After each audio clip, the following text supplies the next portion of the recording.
Yo, yo, yo, yo, yo, yo, yo. We on the check-in. We are on the check-in.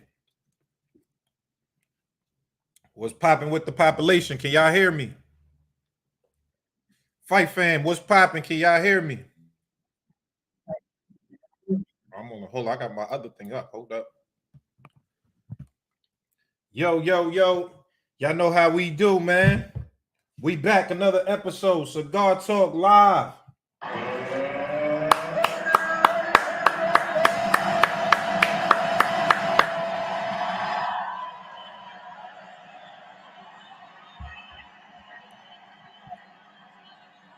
Yeah, we back. Cigar Talk Live, man. Yo, this episode right here is a special one, man. I'm excited, man. This is a good episode right here, man. If you want to check in, man, salute to you. Salute. I got my little, you know what I'm saying? I got my juice. I'm ready for the day. We powered up. This is one of them days right here, man. Now, I'm waiting. I see the chat going up. Salute to if you're in here. You know what I'm saying? Hit that like button, man. Make sure. Y'all know this is one of the biggest debates in the whole sport. Y'all know that. Come on, man. Y'all know that. So I'm about to bring the Rize podcast up here to the stage in a little bit. You know what I'm saying? We just getting ready, getting everybody in here. And I can't wait. I can't wait. Tank versus Shakur. That's the fight everybody want to see. That's the one. That's the one. So now let me give y'all, before I bring up our guest for today, I'm gonna give y'all the quick backstory, kind of how this all came about. So, all right, first of all, I went out to Baltimore. I went out to Baltimore, Maryland for Tank's back to school drive. I gotta salute Tank. Let me drop a bomb for Tank though. We gotta drop a bomb for GTD in the building. We gotta drop a bomb for GTD.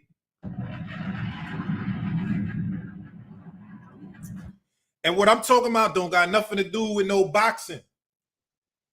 The man, Gervonta Tank Davis, had his back to school drive. And it was like thousands of kids lined up to get school supplies, man. So we gotta really salute Gervonta, for making that happen for the community, because that's a big deal. Like, forget all this boxing stuff. We could talk about boxing later. We're going to talk about boxing later. But as a man, especially as a black man taking care of your community, that means a lot. We got to drop a bomb for Tank. We got to drop a bomb for Tank. You know what I'm saying? So listen, man. I had to go. I went out to Baltimore. We in B-More. I don't really be in B-More like that. So, you know what I'm saying? This, I went out there. It looked like the trenches. I ain't even gonna lie. I'm not sure exactly where we was at, but it looked like the trenches. You know what I'm saying? Where I parked my car, it was a bunch of abandoned buildings over there. It was niggas. I say, yo, man, I hope my car's still here when I get back. It was niggas on the block. I was like, yo, I don't know if we in the trenches or what. Which I know I'm comfortable over there. You know what I'm saying? And I'm walking through and it's a line. It's thousands. It looked like thousands of kids lined up. It's blocks long of kids just waiting to get school supplies. So I had to come pull up and show love. You know why? That's important because I feel like as media, we got a real responsibility to not only just be posting negative shit, right?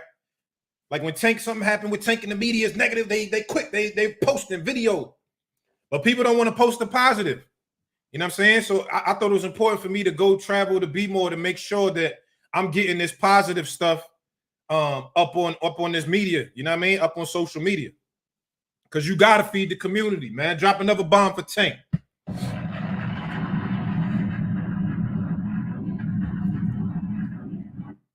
Now, I'm there. We at the joint. I'm going to bring up the Rize podcast in a little bit. Bear with me. Let me just tell a quick story. Rize podcast is in the building. We about to bring them brothers up, man. Salute to them good brothers at the Rize podcast. So now I'm in the building, right? I'm checking everything out. Tank's giveaway. I see first people I see my boy Jerome. I think Jerome be working with PBC. Salute to Jerome.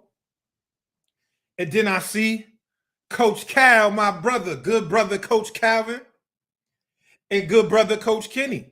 You know what I'm saying? So I salute them brothers. We chopping it up, busting it up. Everything good. So now there's a part like later on, you know, the whole event's going on. All the kids is happy. There's music playing. There's food and ices outside for the kids. It's a beautiful atmosphere for the hood in Baltimore. Beautiful atmosphere. So now there come a point, right? I see Kenny, me and Kenny like, yo, we talking. So y'all know me. Come on, man, cigar talk. I like to talk my shit a little bit. You know what I mean? Big cigar talk energy. So I'm like, yo, Kenny, who's next on the docket, baby? Who we got next on the docket for Javante? The people want to know. The streets want to know. You know what I'm saying? So Kenny like, yo, we figuring it out now. He said, but your boy don't want it. I said, hold up.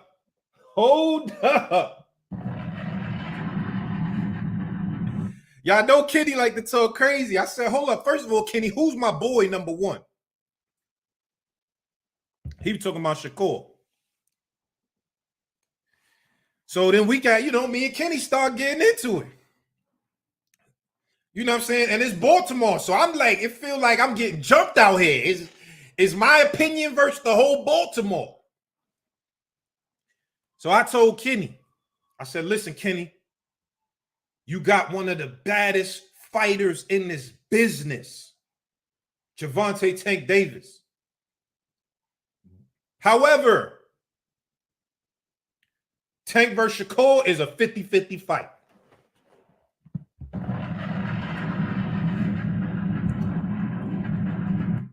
I told him that Tank versus Shakur is a 50-50 fight.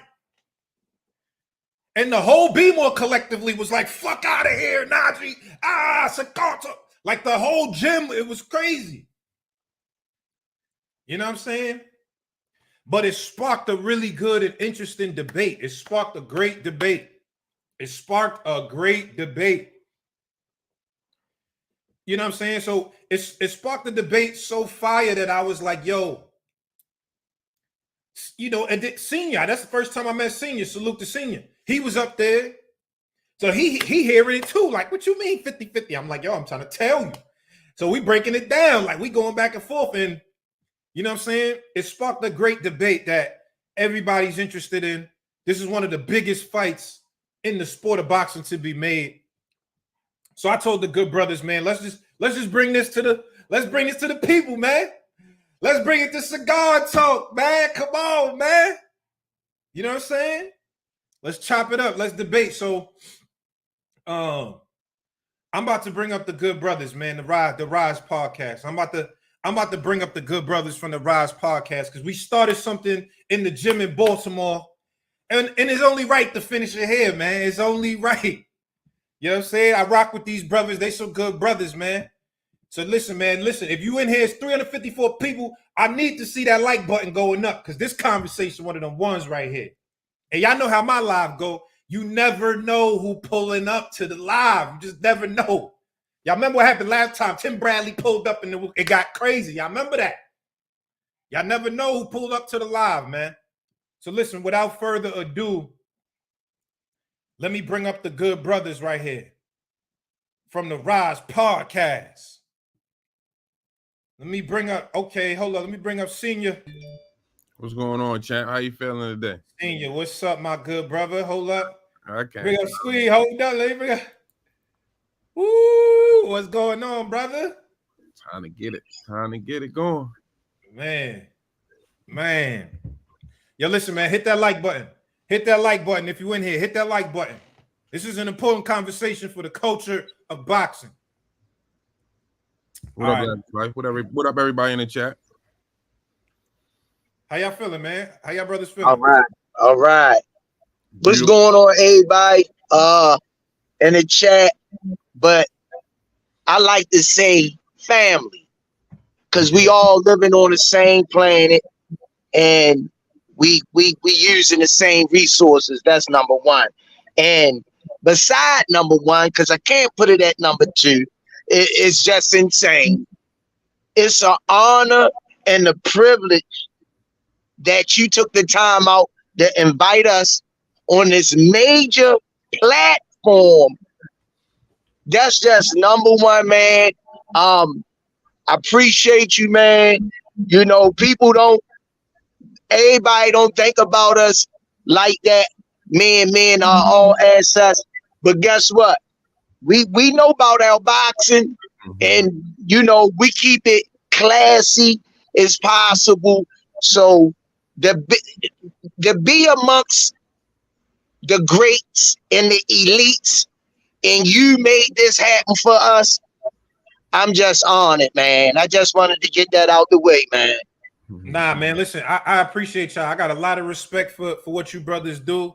You know what I'm saying? I tune into the podcast on occasion as well. You know what I'm saying? So salute. So I was telling everybody before y'all jumped on kind of how, you know, this came about. We was talking a lot of shit in that Baltimore gym, man. You want me to ask my question again? Yeah, all right, hold up. You want me to ask my question again? Yeah, I do. I'm gonna get it started. Hold up, I do. Hold up. Before we get into the matter at hand, y'all know the topic. Before we get to the topic, I like to cover the fights first that happened last night. So I just want to know, did y'all see the fights last night? Christian and Billy versus Derevchenko. And Yeah. y'all know my young boy. I've been telling everybody since we started. Abdullah Mugga Mason. Shout out to the young phenom Abdullah Mason, man, kicking ass and taking names, man. I saw and Billy, but that was the undercard Mason. I didn't get that, but I got the two mains. But they should have made Mason. They could have left that heavyweight fight off the air and put the Abdullah Mason and Derevchenko and the Billy on TV. I'd have been happy with that. If you blink, you missed the fight. Abdullah had somewhere to be last night. You know what I mean? He just wanted to do a walkthrough real quick, make sure the ring still felt the same while he was in there. He was gone. Yeah. He was in and out like a bank robbery. Easy work. All right, like when we watching a kid like Abdullah, right? Like 35, young kid, I think he's 19 years old. I mean, he's obviously special, right? Anybody with eyes that know what the fuck is going on, you can see that this kid is special. When y'all looking at it, how high of a ceiling do y'all feel like Abdullah Mason has? You want to go first, Sing? Well, you got it, Squeeze. To sum it up real quick, I ain't even gonna drag this out. This is easy. I met their family. They came to the gym, the whole squad. Classy family, true to the sport. Abdullah Mason is a generational talent. And his way he carries himself out of the ring, it manifests to the ring. Because right now, he's 1,000% boxing, and he has the core around him to keep him stabilized mentally in and out of the ring. So with that recipe, I'm anxious to see more. Yeah. I feel you on that, Senior. What you think? I think this kid definitely a generational talent. He gonna be a problem. Yeah.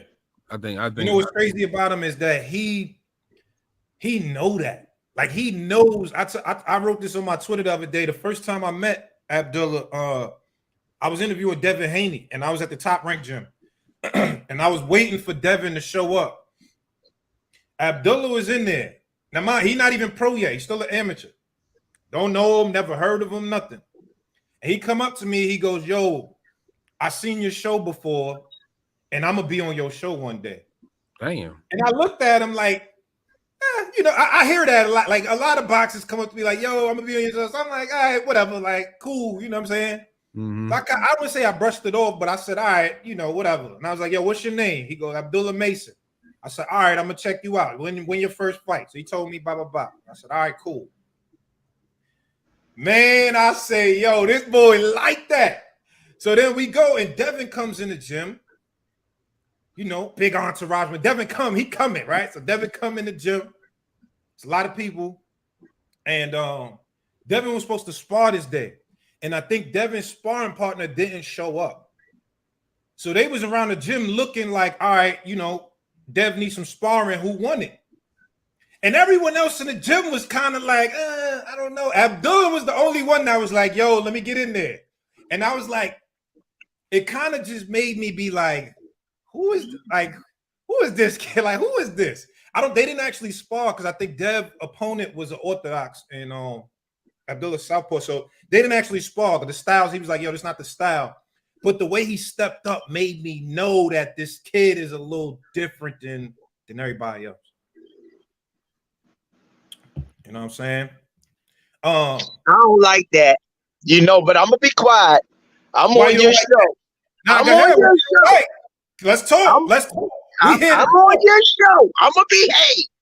Nah, we here to talk, brother. Why you don't like that? I don't like that because no one in the gym said anything, but this one person did. I don't give a darn if he wasn't Orthodox. You should have gave this young man some work and sharpened your skills, period. But I sensed a little bit of not sureness, because if I come into the school classroom and I say, I'm gonna whip everybody in this classroom tail right now. Mm-hmm. And I'm like saying in my head, ain't nobody saying nothing. Then there's one person stand up and say, well, you can whip my tail. And I'll be like, that's all right, y'all took too long to answer. It don't be, if you'd have answered 2 minutes earlier, I'd have fought you. Yeah. I'll drink to that. I see what you're saying, but like I said, in all fairness, Dev had a fight coming up. He did have a fight. I'm trying to remember who exactly it was, but he had a fight coming up. And that's what they said. I don't think Devin didn't say that himself, but his team was like, yo, nah, we trying to get sparring that's close to what we about to look at in the next few weeks. Smart decision.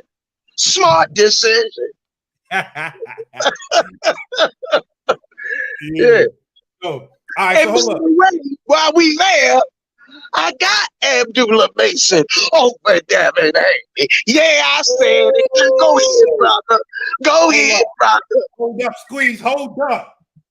Time out. You saying right now, like, if they fought tomorrow, you think Abdullah Mason is gonna beat Devin Haney tomorrow? Where you at? What's your time zone? We at 12:50 here. Yeah, I'm same time zone. You same time zone? Yes, sir. It's 12:50. I said if the fight was called at 1:30 today, I got Abdullah Mason. I just wanted to make that clear. Y'all started up today. That's what I like. Hold up, Senior. You co-signing that, Senior? Man, listen. I've been telling y'all the guy ain't who y'all think he is. I'm definitely picking Abdullah. Oh, God, come on. Y'all got to put a little respect on Devin's name. Tomorrow, I love you. Tomorrow, you're always a day away. You heard what I said. Y'all better put some respect on the dream in here, man. Y'all better put some respect on that dream. You know what I'm saying? I'm dreaming. You heard me. It's a dream thinking he that guy. He better stick with picking on dudes at the fair. He better leave Abdullah alone. Stay far away from him, like that sparring match. All right, hold up. So let me know, what y'all think about the Christian and Billy fight? Christian and Billy versus Derevchenko. What y'all thought about that fight? You want to take that first, Senior? Well, you got it. I'm Um, good today. I'm gonna tell you one thing. Stay away from Canelo, young man. You're definitely not ready. You're too sloppy. Strong don't win fights. You have no good footwork.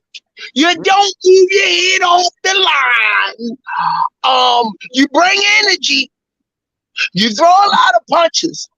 Yeah. You're open to be counted. Your chin is away from your chest. It's never tough. And you couldn't get a man out of there with one arm with a tore bicep. And on a real tip, and no stab to that young brother. That's one thing people say, oh, you hating this, that, and other. I'm giving you my interpretation. I was asked. Yeah. Somebody with a stiff jab and good feet, I eat him up. Yeah, I could definitely see that. I agree with that. Senior, what's your take? Listen, and Billy got a lot of work to do. He got a lot of work to do. I agree with everything Squeeze said. Yeah. I mean, listen, Squeeze, you right. I think you hit the nail on the head in terms of the profile, right? Just going down. One, we got a guy throwing a lot of volume. I see that he smothers his own shots at times too, right? Like sometimes his distance is not at the right place. I've seen him a couple of times coming too far in on Derevchenko and smothering his work. But I agree. He leaving his head, not a lot of head movement. His head is on that line, and Canelo will be countering the shit out that boy all night. All night long. All night. But the thing that makes it a little interesting, because Squeeze, like you said, you do gotta have some good feet in order to offset this kid, right? Because we seen Derevchenko doing that yesterday too, which was even with the one hand. He throwing the jab, he moving, catching the angle, right? He catching the angle. Canelo footwork has slowed down a lot over the last few years. So do you see a possibility that Billy could give Canelo trouble just with the volume and the power that he's coming forward with? Everybody has a punch chance syndrome, but to be honest with you, and if you watch the Rize podcast, you know I'm a Canelo Alvarez fan. So this is nothing personal what I'm about to say. Yeah. Canelo never really did have fast feet. Even when he fought Floyd at that younger age, you didn't see him moving all around the ring. It was that Mexican style forward. But Canelo is a hell of a counter puncher, and his defense is B+ defense. He moves his head, he could roll with shots, come back and counter. Being is that, I got him stopping that young man with a rolling slip reverse uppercut. Is right there for the opening because he reaches a lot. Canelo will counter him. Now I don't know the young man Chin. I ain't really heard nothing about him since last night. I mean, so he got hurt before. He got hurt in his last fight pretty bad. I don't want everybody. I try to keep it fair in my assessment of the fighters and what I see. It's just my opinion. But watching sports for so many years, man, I seen these guys like this a dime a dozen. He has no skill whatsoever. Yeah. Kind of like James Kirkland. Remember what Canelo did to Kirkland? He kind of got James Kirkland energy a little bit. And Canelo said James Kirkland was the hardest puncher he ever faced. He did say that. I heard him say that recently. Yeah, I heard him say that. All right, so hold up. Do y'all think that is a fight? Because Canelo, and again, I've been a Canelo fan up until recently because I feel like he's been ducking. He's been ducking a lot of smoke. I think Canelo been ducking a lot of smoke. Do y'all think Billy, if Canelo gets past Berlanga, and Billy's a likely candidate to get that Canelo fight? The way Canelo moving now, yes. Mm. Go The ahead. way Canelo moving now, yes. I'm keeping it plain and simple. Do y'all, hold up, Senior, do you think Canelo is ducking? I know he ain't want no parts of Benavidez. No part, no mind, You, nobody, no. you call it what you want, ducking, laying down, playing hide and go seek, staying out the way. He don't want no trouble with Benavidez. And Benavidez want all the smoke. Oh, Benavidez want all that smoke. Right. And that's my guy. I like Benavidez. I'm the Mexican. I like the Mexican monster. Mexican monster. I like Yo, you said that was your man. He ducking or what? I thought you was gonna never ask.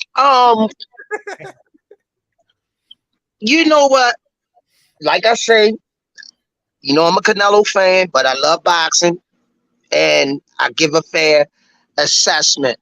Canelo been in the sport over 20 years. He's at that Floyd Mayweather point in his career where he's gonna pick and choose who he want to fight of the wars he had been in. It's hard for me to really say he's ducking because he fought Bivol at 175. So it's kind of hard for me. When I seen him fight Bivol, I was like, you have lost your cotton picking mind. But to say he's ducking, to say he's ducking Benavidez, I'ma say no. Canelo gonna try to squeeze the lemon out of the grape on the purse. Yo, Squeeze, come on. You can't say he not ducking. Hold on. You just gave the analogy. If I walk in the classroom and ask who wants smoke, that you supposed to take the smoke. Benavidez been calling for the smoke.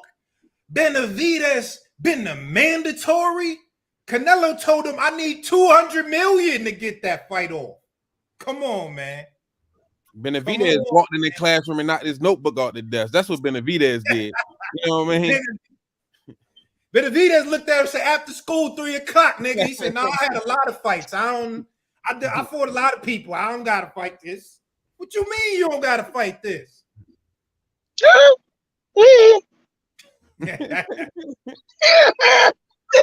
I hear y'all. Ain't gonna persuade my answer, but I hear you. Bivol. I fought Bivol, bigger, stronger, athletic, agile, a hell of a technician, but I don't want to fight Benavidez. Okay. Next question. Yeah, you know what? With the Bivol, and that's a great fight. I think he was feeling himself after that Kovalev win, right? Mm-hmm. I'm at 175. I got Kovalev up out of here, so now I'm thinking like, you know what? I could take everybody on at 75. I could do that until you ran into that boy, and now he got you rethinking how you want to move. Now that's what it feels like to me. Is Bivol is the one that got Canelo rethinking. I don't know at the end of my career if I should be taking fights that I could potentially lose because that might mess up my legacy. That might mess up the legacy. When you trying to sell them Canelo Alvarez shirts, you don't want no L's on that record when they buying them shirts, man. I'm trying to tell you. Squeeze, what you think about that? Number one, I got a head over there now that I got from the gym. And the only reason why I don't wear it, to be honest with you, because it got red in it. I don't want the Bloods and Crips to run down on me. But that's the only reason. He will go. He done already made history. I don't think that one fight, to me personally, holds the magnitude. You might can argue that, depending on who you ask, that fight holds the magnitude that a Pacquiao and Floyd Mayweather held, that took 5 years to flourish. And Floyd made $1 billion. in that one night. $1 billion. Canelo asking for 200 million. I don't blame. I don't blame him. Floyd got $1 billion 5 years later, and they met at a basketball game. Man, he went over his shoulder, and they talked. They made that fight finally happen. I just don't see the magnitude of that fight is on the same level as the Pacquiao and Floyd was. And that's just a matter of who you ask. No, I would agree with that. I think my reasoning for it being, again, and when I say this respectfully, because I'm a Canelo fan, Canelo is he is one of the best Mexican fighters to ever do this. However, because the opponent is also Mexican, I think that there's a different level of supremacy that you're talking about when we're considering legacy. You don't want to lose being the top Mexican guy and lose to the Mexican monster. You don't want to do that. You don't want to do that. Get the fuck out of here, man. You know what I'm saying? You don't want to do that, brother. So that's why I feel like Canelo been ducking that smoke. That's right. So what is the difference between me fighting the greats, the Roberto Durans, the Marvin Haglers, the Beast Magabis, and I come up short, but I give up hella performances. But when it's all said and done, my name is mentioned amongst the greats because I fought the greatest in the division. Now, when Sugar Ray Leonard lost to Roberto Duran, that didn't tarnish Sugar Ray Leonard's cemented in history of Boxing Hall of Fame. But when we do mention his career, we do bring up the Roberto Duran and Sugar Ray Leonard fight that he lost, but he came back and made him quit. Yep. No mas. Exactly. So I think him coming back and winning in the fashion that he did healed people's minds that quick to say he shouldn't have never beat him in the first place. I agree with that. Rematches in some situations are inevitable. I 100% agree with you. But you don't want to rematch that monster, Squeeze. You don't want to rematch that monster, Squeeze. Stay away from him. Stay away from the monster. Hey, I like Benavidez. Don't get it twisted. I like Benavidez. I like him. But I'm really not all that broader. Where David Morrell at? David Morrell been calling him since we talked about Duck Goose. We thought what Roy Jones said, y'all must have forgot. Yeah. Okay, that's fair. David Morrell ain't look all that in that last fight. I was there in LA for Riyadh season, and he looked all right. He ain't look like he ain't look like you ain't ready for no monster, but he was all right. Yeah, I wasn't either. I totally agree with me and all assets. We met him in person. We met him in person in Vegas. He came out the locker room. To me, he don't really look that big. It was kind of slender, even though that was going on a scale, I think, weight day. But nevertheless, he's been calling the Mexican monster. Who win that fight? Who win that fight? Mexican monster or Morrell? Who you got in that fight? You asking Cigar Talk? Yes, sir.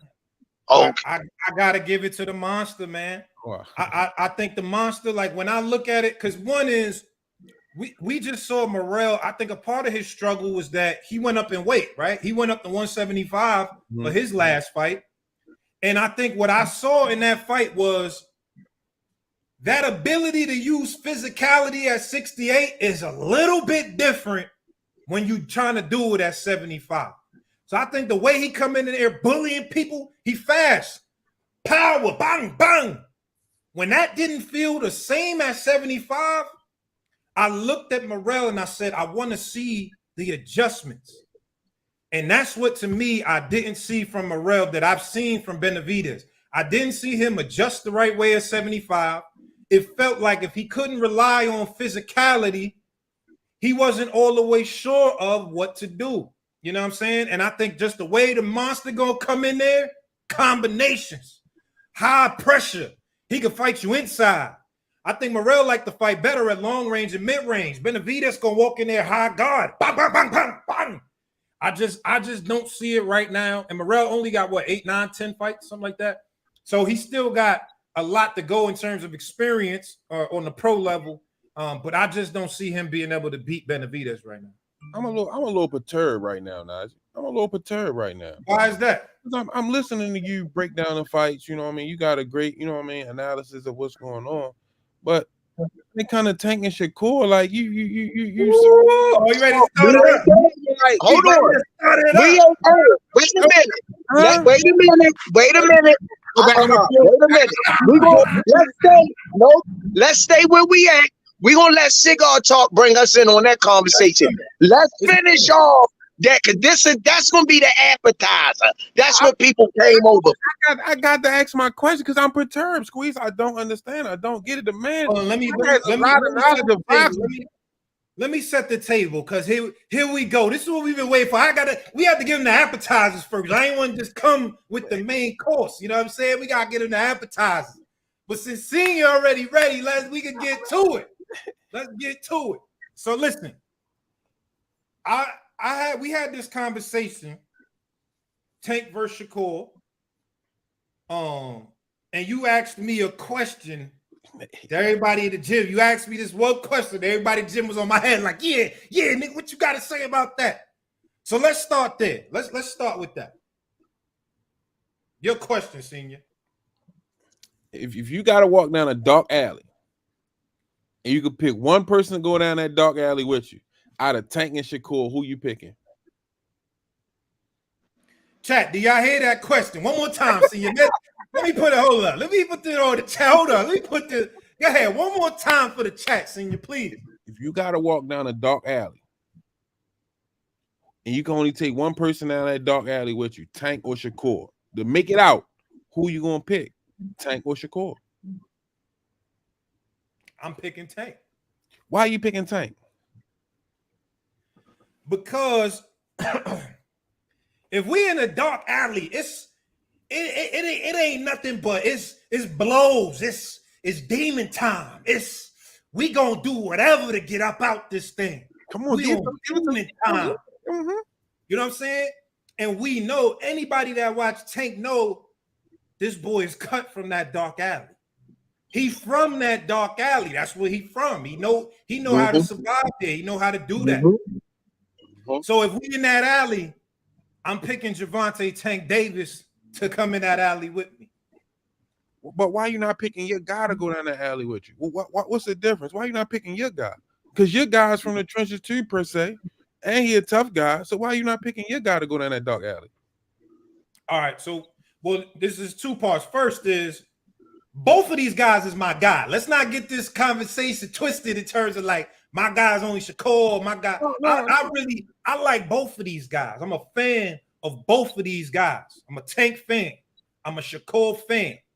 So when I say that, I break down shit objectively. I ain't saying I got a guy. We gotta get that clear. I got you. I changed the verb.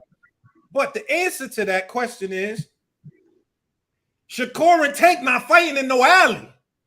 Shakur and Tank is gonna fight under them bright lights in a squared circle where there's space to move, where there's space to counterpunch, where there's times to think. In a dark alley, you ain't got no time to think.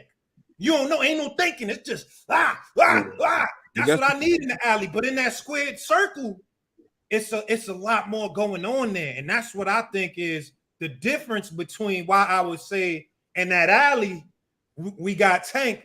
But in that ring, it's a 50-50 fight. But your response was, in that gym that day, you said Tank is a different beast. Oh, he is. That was your response. Oh, he is. But when I asked you that question, because what happens when plan A don't work? We done worked on this game plan the whole training camp. Plan A don't work. Plan B, I ain't getting no success with plan B either. Plan C, oh shit. I know that fucking Doug is gonna break loose and he gonna fight till the death. That's what you telling me in that dark alley. He gonna fight. So when you put it in that ring, plan A ain't working, plan B ain't working. You know without a chance of doubt that man, Mr. Javante Tank Davis, is gonna fight. Oh yeah. Now we could break it down. We can go a little deeper. We could break it down from head to toe. You know what I mean? Fighter versus fighter, and we can get this analysis a little better. Yeah, but for sure. I don't see Tank and Shakur as a 50-50 fight. I'm sorry. Well, and I think it's a little disrespectful to say it's a 50-50 fight.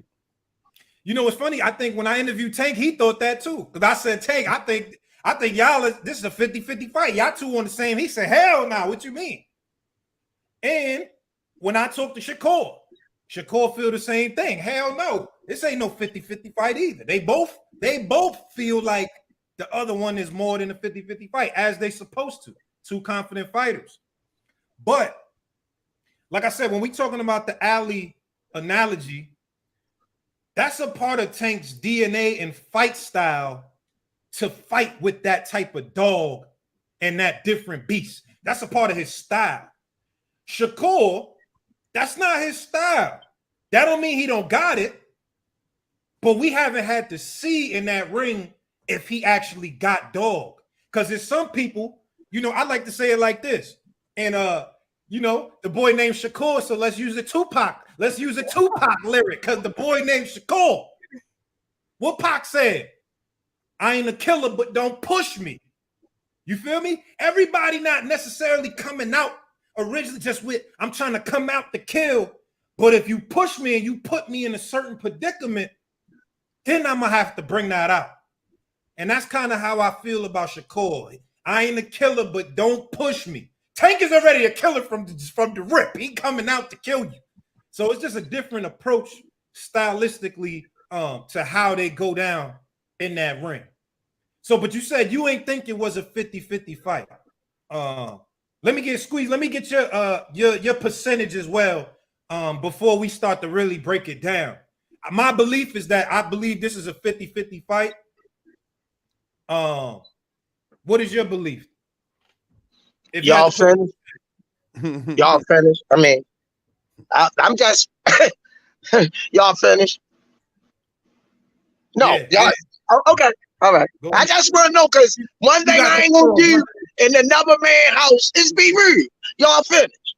I appreciate that, gentlemen. I appreciate that, brother. Okay. Okay.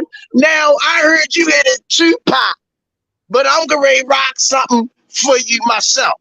You might be too young to know this, but here you go. I came to your door. I said it before.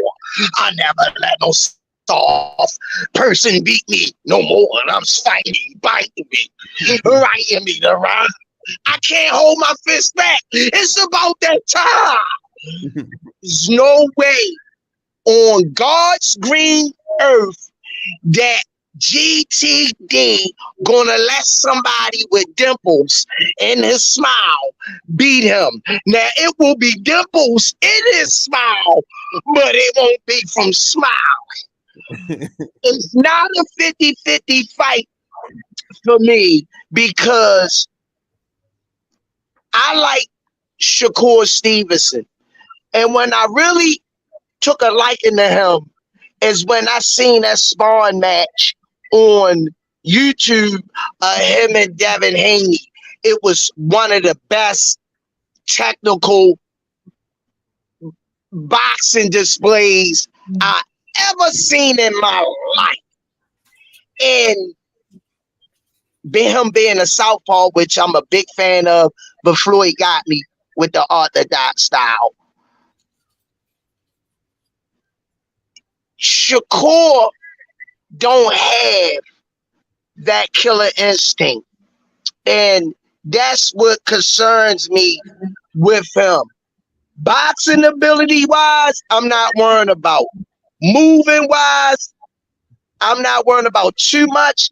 But sometimes he got bad habits of leaning straight back on the line, which will be costly with GGD because he's very good at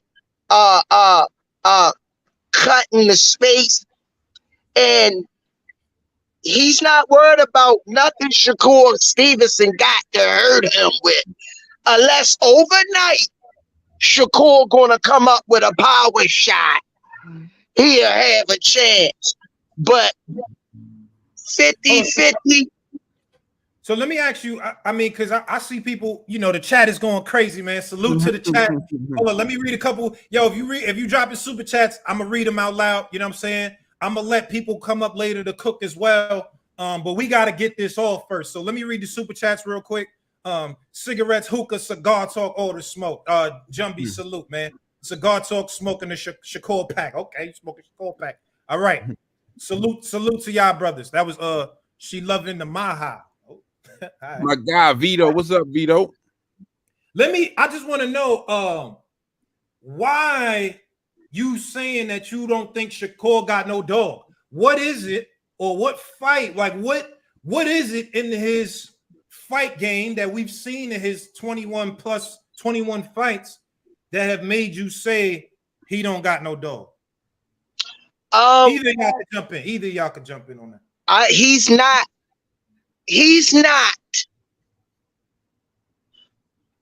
a Michael Jordan-ish boxer. When Mike got you down by 20 in the game, let's say the NBA Finals, you're done. He's going to finish you. He's going to put the nail in the coffin. Shakur don't got that Michael Jordan-ish in him. He's not a finisher. Now, the alley in the ring analogy under the bright lights is not different to GTD, because the alley in the ring and out the ring is GTD fight. But under the lights, he back in that little alley street. That's his alley, the boxing ring. Bottom line.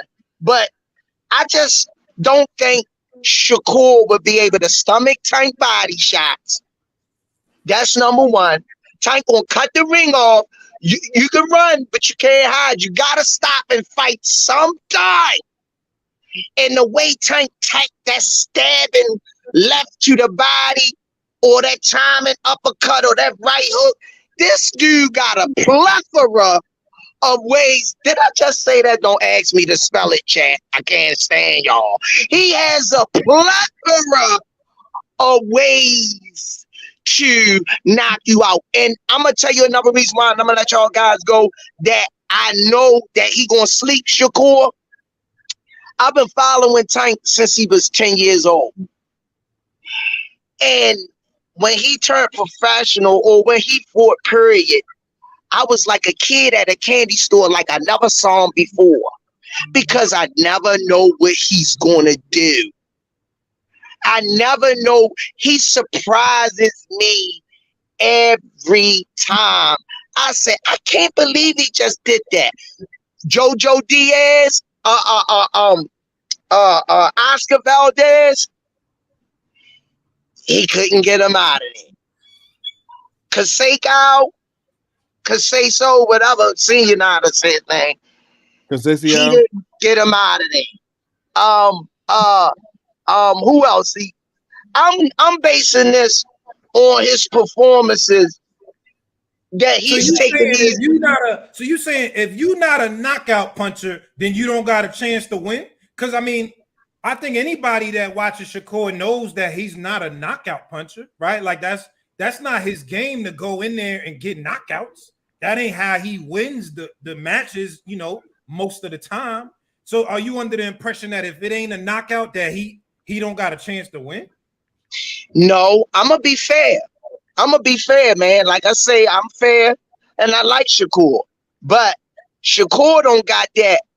I'm saying that what I'm breaking down, what The Rock is cooking, is he don't have that fortitude to hurt nobody and finish him. Now, not even finish him, but hurt him enough that he can continue to pick them apart. GTD, he always say, I don't get paid for overtime. And he give you a few rounds, let you get your confidence, going, and then we see it. He find a way to make you slow down. He gonna slow you down. I don't think that people give him credit for the ability to slow his opponent down and make him Franco. If you've seen the Frank Martin fight, Frank Martin came out with a hell of a jab. He was sticking GGD, and I was like, okay. Yep. But what he did, he stayed in front of him. He stayed in front of him, rolling, slipping, catching. He already knew you can't take body shots. Okay. Let me Senior, let me get, because you said that you ain't think this was a 50-50 fight. So before I get my seasoning out and start cooking real quick, shit. I mean, before I get the paprika and the Lowry's out, I would love to hear your opinion on why this is not a 50-50 fight to you. No, Grant, it's a fight I definitely want to see. I think it's a fight that we definitely must see. You know what I mean? Between the two to confirm what I believe. But I just think that tool bag is a little too deep, because when you break it down, you can go from feet. Who got the better feet? Who got the better IQ? Who got the better ring generalship? Are you saying Tank to that answer? Because I don't know if that's the case. I don't know if we agree. I think Tank got some of the best feet in boxing. It was one time me and Squeeze just sat on the ring and just watching him work out. You know what I mean? His feet, I think he got some of the best feet in boxing. And then his IQ is out of this world that people don't even give him credit for. And then and boxing, the kid been boxing since he was 7 years old, 6-7 years old. And that's not even putting the power on the table. That's the power, just the cherry on top. When you go boxing, Shakur's a great boxer. So what you saying? Tank not a great boxer? No. Well, so what I'm saying, first of all right, let me read these super chats real quick before I get to it. Omac Original says, Javante Tank by KO. Never seen Tank with such an elite defensive opponent as well as boxer like Shakur. Core barely get hit his last fight. Frank struggled. That's a good point. Keith C says, this is not a 50-50 fight in my opinion. Tank gonna cut that ring off and knock Shakur out in the 7th or 8th round. Will look very similar to the Frank fight. Salute, Keith C, salute Omac, and Quentin S says, Shakur Stevenson told his corner in the last fight, I'ma stop him, but never did. He don't have that dog. When Tank say I'ma stop you, he does. Okay. All right. I want you to understand something. You might be ready to get your seasoning, but I hope you ain't get it from the dollar store, because I got grandma's secret recipe back here. I can't even tell you these ingredients. I just get it when they come on that food, you know what I mean? You might bite your fingers off. You know what I mean? So be careful with the seasoning you grab. Come on, man. Granny gave me the secret recipe. I got a missile over here. Salute to grandma cooking. Salute to grandma cooking. All right. So let me give you a couple reasons, you know, because we're gonna peel it back in layers. This is an onion. Let's peel it back layer by layer.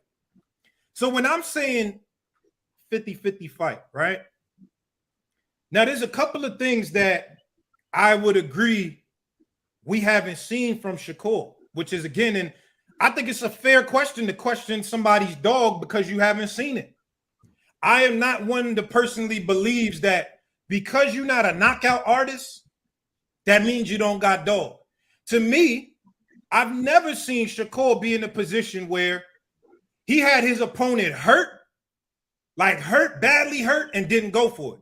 I've never seen that. I watched all his fights, and I think there's a concrete difference between somebody who's not a power puncher, if you hurt somebody, what you do with it, versus somebody like Tank, who he's a seek and destroy fighter, right? Like, outside of his boxing skills and abilities, Tank is a seek and destroy kind of fighter. So anyone questioning Shakur's dog, there's nothing I can really say to that because we haven't seen it. Now, when I'm looking at Tank, the one thing that I have to say from Tank that I haven't seen and what I don't know is, and again, when I say this, let's be clear. I think Tank has a good resume. I definitely think Tank has a good resume. But when I'm looking at the opponents on Tank's resume, in order for me to feel like, that's why I wish, and I told Kenny this, Salute Coach Kenny. I wish he was on here, actually. Salute Coach Kenny. I told Kenny this at the gym. I said, Kenny, I wanted to see the Lomachenko fight because that'll be the first time I'm able to see Gervonta against a guy that can really move his feet and got elite footwork. Mm-hmm. That is a big difference. Anybody that knows and understands boxing, knocking somebody out and pressuring them are two completely different things. Fighting a guy that got basic feet and fighting a guy that has elite level footwork. Now, be clear. Just because I'm saying that don't mean Tank can't do that. I don't know. I'm not in the gym with him when he's fighting these, sparring all these guys. I don't know. I'm just speaking from a fan that has only seen, I've watched damn near all of Tank's fights. So I'm speaking from under the bright lights, what I've seen. And I think Tank is now, he's now the face of boxing between him and Canelo. So Tank is now at the point where we're going to have to start seeing this because he could get any fight that he wants, right? Like this guy can call out anybody, and because of the payday, you're going to take that ass whooping. So now what I'm saying is the same way I haven't been able to see that dog from Shakur because nobody put him in that position is the same way I haven't had to see that from Tank because nobody put him in that position. The only person I would say was the closest to having somewhat of some good to decent feet would be Frank Martin.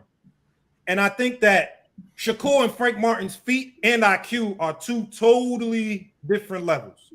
Two totally different levels. I don't think they're on the same level. So with that said, what I saw with Tank in that Frank fight with somebody against decent feet, Frank don't got bad feet by any stretch. Right. He got some decent to good feet, decent to good. And what I saw is those first 4 rounds, because round 5 and on is where Tank took over and it wasn't nothing else left to talk. It wasn't nothing else left to say. The only analytical breakdown we could really give of Frank's performance is from 1 to 4. 1 to 4, we saw Frank start off using that good jab and using his feet. Bang! Jabbing feet. Couple times he came around the guard with the left hook. And he was catching Tank. But this is one of the things that play into it. I think Tank didn't really respect his power. Because I saw that from round 1, round 2 and 3, Tank, he shell up. I mean, he using the high guard and he start walking forward. So that's the pressure that we see from Tank, right? Is like not only punching pressure, but feet pressure, standing in your face, come and just walk you to. That's a different level of pressure using your feet. But what I saw from Frank was the times that he was able to circle the ring, he had some success, right? He had some success using that jab, being able to turn Tank, even though he was turning to his power hand a lot, which Shakur ain't never going to do that. Shakur ain't never going to do nothing like that. But we saw spurts where Frank was able to have some success utilizing the feet and utilizing his jab. And we all know, if we're talking about boxing, Shakur got one of the best jabs and one of the best feet in the sport. So that's one layer. What y'all got to go with that, man? That's one layer. How y'all feeling about that? I think Shakur is a great boxer. But at some point in a fight, you got to bite down and you got to fight. And when you got to bite down on that mouthpiece and fight, what is Shakur going to do? That's what we've yet to see. Now, you said something. You said I haven't seen Shakur get hit to really determine his chin. You seen Tank get hit and get turned on. Yeah. You heard him say, I gotta feel your power to see what you're working with. So when Squeeze, Harlem Nights, Della Reese, Eddie Murphy hit Della Reese. Oh, you think you tough? Come on, sucker. You know what I mean? Well, when you hit somebody with everything you got and they look at you and laugh, what is Shakur gonna do? That's my question. What is he gonna do? Well, to me, you hit him again. Number one, you gotta hit him again.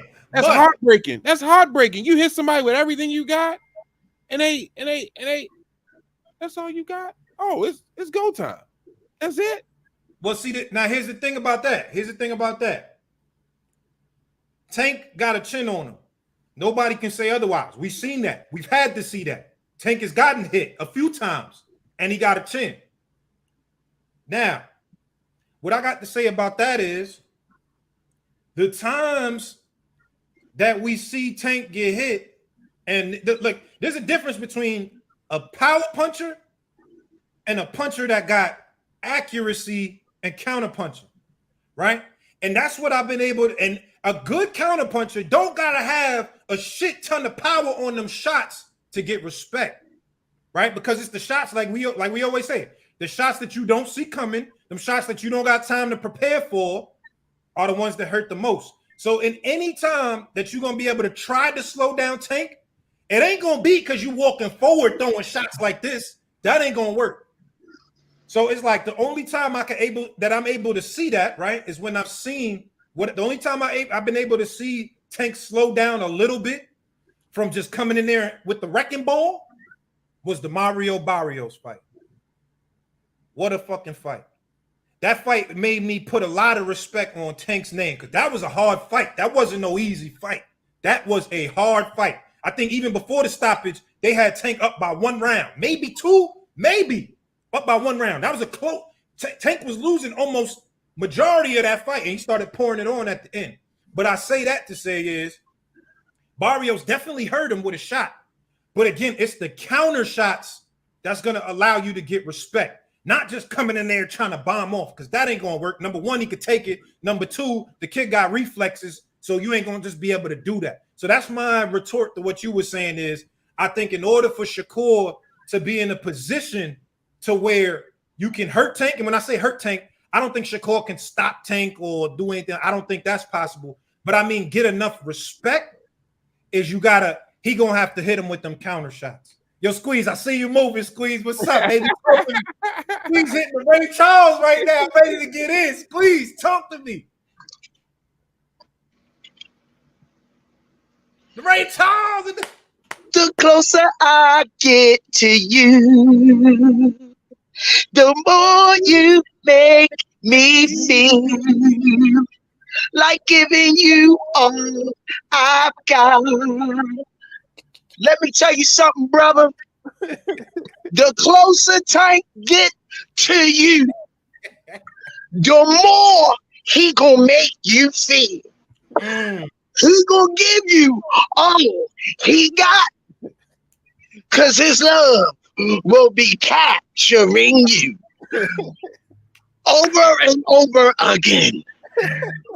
Shakur Stevenson, love you to death, son. But take heed to the warning.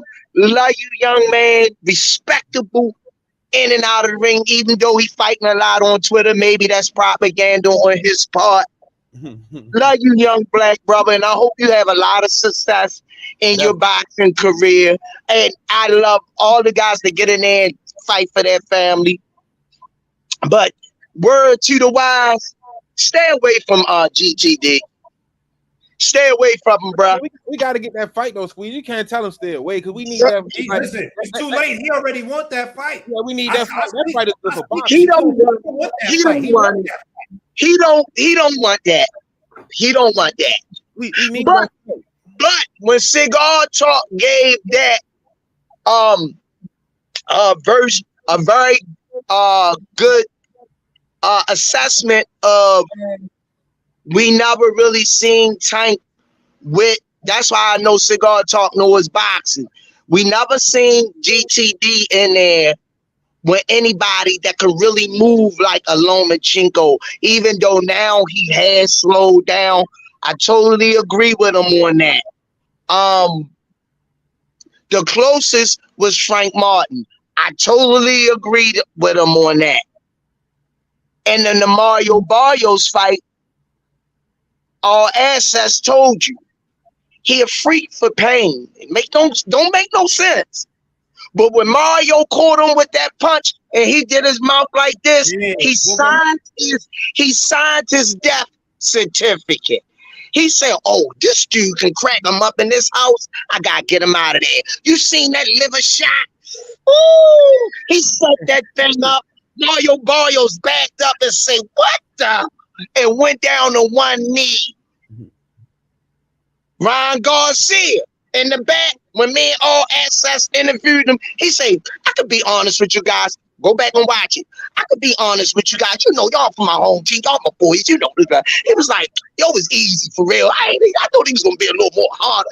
I was looking at him like I never seen him talk like that before. Cause normally in the gym, when I used to ride him home a couple of times, all he used to say was thanks.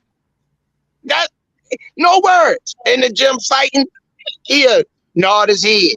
The boy is bred for this, man. My nephew say he went up to school. He say people didn't used to go to school because of him. They were scared. Yeah, and we ain't talking about people his height. We talking about big dudes. We're scared to get knocked out by this kid. This kid is a killer. But a lot of people argue Shakur got decent feet. I think a younger Lomachenko got more good movement than Shakur. Fights more faster, in and out style, turning, pivoting, moving. If you ask me, a younger, earlier version of Lomachenko, I call him Lomachenko, earlier, younger version. I think he's had the better feet work than Shakur. Shakur got good ring generalship, but GTD say, what you gonna do when I crack? All right, so let's peel back the second layer now. Let's peel back the second layer. Let's peel back the second layer. Now, one is I would disagree with the footwork point with Loma. I do understand where you're coming from. Loma does present different angles, I think, than Shakur. But I think early on in Shakur's career, we seen him use a lot of lateral movement, and he got criticized at the time. If you remember, Tim Bradley was on his head real bad, early on, the Nakatila fight. Easy work. There was a bunch of different fights where we saw Shakur use lateral movement, moving his jab, catching counter shots, but he got criticized for being boring. So I think I've seen the last maybe 6 fights or so, Shakur hasn't really used too much lateral movement. He hasn't really used his feet. I see Shakur more than ever outside of the De Los Santos fight where, he hurt his hand. I haven't really seen too much lateral movement from Shakur to the point that, that's something that was a factor in the fight, like in terms of lateral movement. Now, when I'm analyzing this fight further, Gervonta Tank Davis, face of boxing, versus Shakur, Bright Light Stevenson. I got bright lights from Val, OG Val in the chat too. He says Shakur bright lights. When I'm looking at have my money, OG Val better have my money. Yeah, OG Val in here too. But when I'm looking at this from another perspective too, right? And I'm seeing that what we see from Tank, and this is what make me feel like this is a 50-50 fight. It's a part of Tank's game, and I think you might have mentioned this earlier, Squeeze, is that he takes his time. Everybody knows, right? Tank will take his time, get you comfortable, try to download the data, and then before he starts pouring it on, right? Just like we said with Frank Martin. I would say rounds 1 through 4, Frank probably arguably won 4, definitely won 3. So 3-1-4, however you want to have it. After 5, Tank poured it on. It wasn't nothing left to talk about. That's the Frank Martin fight. Let's look at the Rolly fight. Same thing. We see them first 4 rounds. Arguably, Rolly won 3. Maybe you could have it 3-2, depending on there's a couple swing rounds. What I'm saying is Tank is notoriously known, and again, I think this is intentional. This is his style. It's intentional that Tank will let the first few rounds go before he starts pouring it on, and then he starts to come on enough to put enough pressure on you to get that knockout. We've seen the same with Mario Barrios fight, right? Same thing, same deal. First 4 to 5 rounds. Majority of them went to Barrios. If Tank is in a position where you give up, this is not just my opinion. This is not my opinion. Statistically speaking, right? We could look at the boxing plus minus. Shakur gets hit the least in the sport. He's number 1 in terms of punches thrown versus punches landed. Shakur is number 1 in the sport. That's by CompuBox. That's not me. Y'all can look that up in the chat. That's not my opinion. So I'm saying with a guy. Can I put something on the record with that? Go ahead. We can go to them same stats and they'll tell you that Tank is the most accurate boxer. By the Absolutely. stats. Let's go by the stats. So he's gonna get touched. Damn. He's gonna get touched. You know what I'm saying? 100%. You singing, you're 100% right with that. I just want to put that on record because we gotta build this up. You know what I mean? I want to. You know what I mean? But what I'm saying is, I digress. Good point. Very good point. But what I'm saying is, if you relying on that big bomb to stop the guy that gets hit the least, and you already gave up 4 to 5 rounds, your margin of error goes down a little bit. It shrinks a little bit. Now we talking about, now it goes from I could land this big power punch to I have to land that big power punch. And that changes the dynamic of how fights go. So that's what I'm saying is, if we see that, again, I don't know Tank's game plan. Who knows if he'll start faster? I could just go off the history from what I've seen. And I'm saying is, if Tank goes and gives up 4 to 5 rounds like he likes to do, that makes it a tougher fight. That's a part of my 50-50 scenario. So keep back more that right there is hypothetical. And I'm gonna tell you why. Hold up. I'm sorry. I didn't mean to cut you off. Chat, we having a great debate so far. We starting to peel the onions. I'm gonna let Squeeze go, but before I do, I gotta bring up another member of the Rize podcast. Okay. I gotta bring up another member of the Rize podcast. Y'all know, good brother Kenny Ellis is in the building. Coach Kenny is in the building. Hold your thought on that 50-50 here. We dropping bombs. Hold your thought on that 50-50. Go ahead and squeeze. All right. Now, you saying statistically wise, he know CompuBox wise, he's known to give up rounds early, whether it's intentional or not. But what you fail to realize, you say he gotta rely on catching up to a person. It ain't that he gotta rely on it. He is 20 out of 29, 27 times. 30-0 with 28. 30-0 with 28. So it's not a matter if he, it's a matter is when he. See, you can do that. He's the no diss. He's the Shakur Richardson of boxing. He could come out the gate late and still make it up with speed and footwork to finish the race. Blowing people out of the water, looking side to side. It ain't a matter of if he, it's just when he. And not only that, that's unofficial scorecards too. When people say Tank giving up rounds, most of the time Tank is not even giving up rounds. It's the casual fans and unofficial scorecards. If you go dig them cards up, Tank winning most of the rounds. I can't say that. I don't know if we can say that. I don't know if we can say that. A lot of that is hearsay, man. No, people I'm gotta saying, have the same. People gotta have the same what the last person say or what they hear. No, don't believe Tank is down every round like people say. That's not true. And as far as the 50-50 thing, they can't be 50-50 if Tank can punch and Shakur can't punch. They both can box. They both got a great IQ. Let's say Tank is behind and he got to get himself out of trouble, and that motherfucking hammer gonna get him out of trouble. Now let's say Shakur is behind and he got to get himself out of trouble. How's he gonna get himself out of trouble? He don't have no hammer.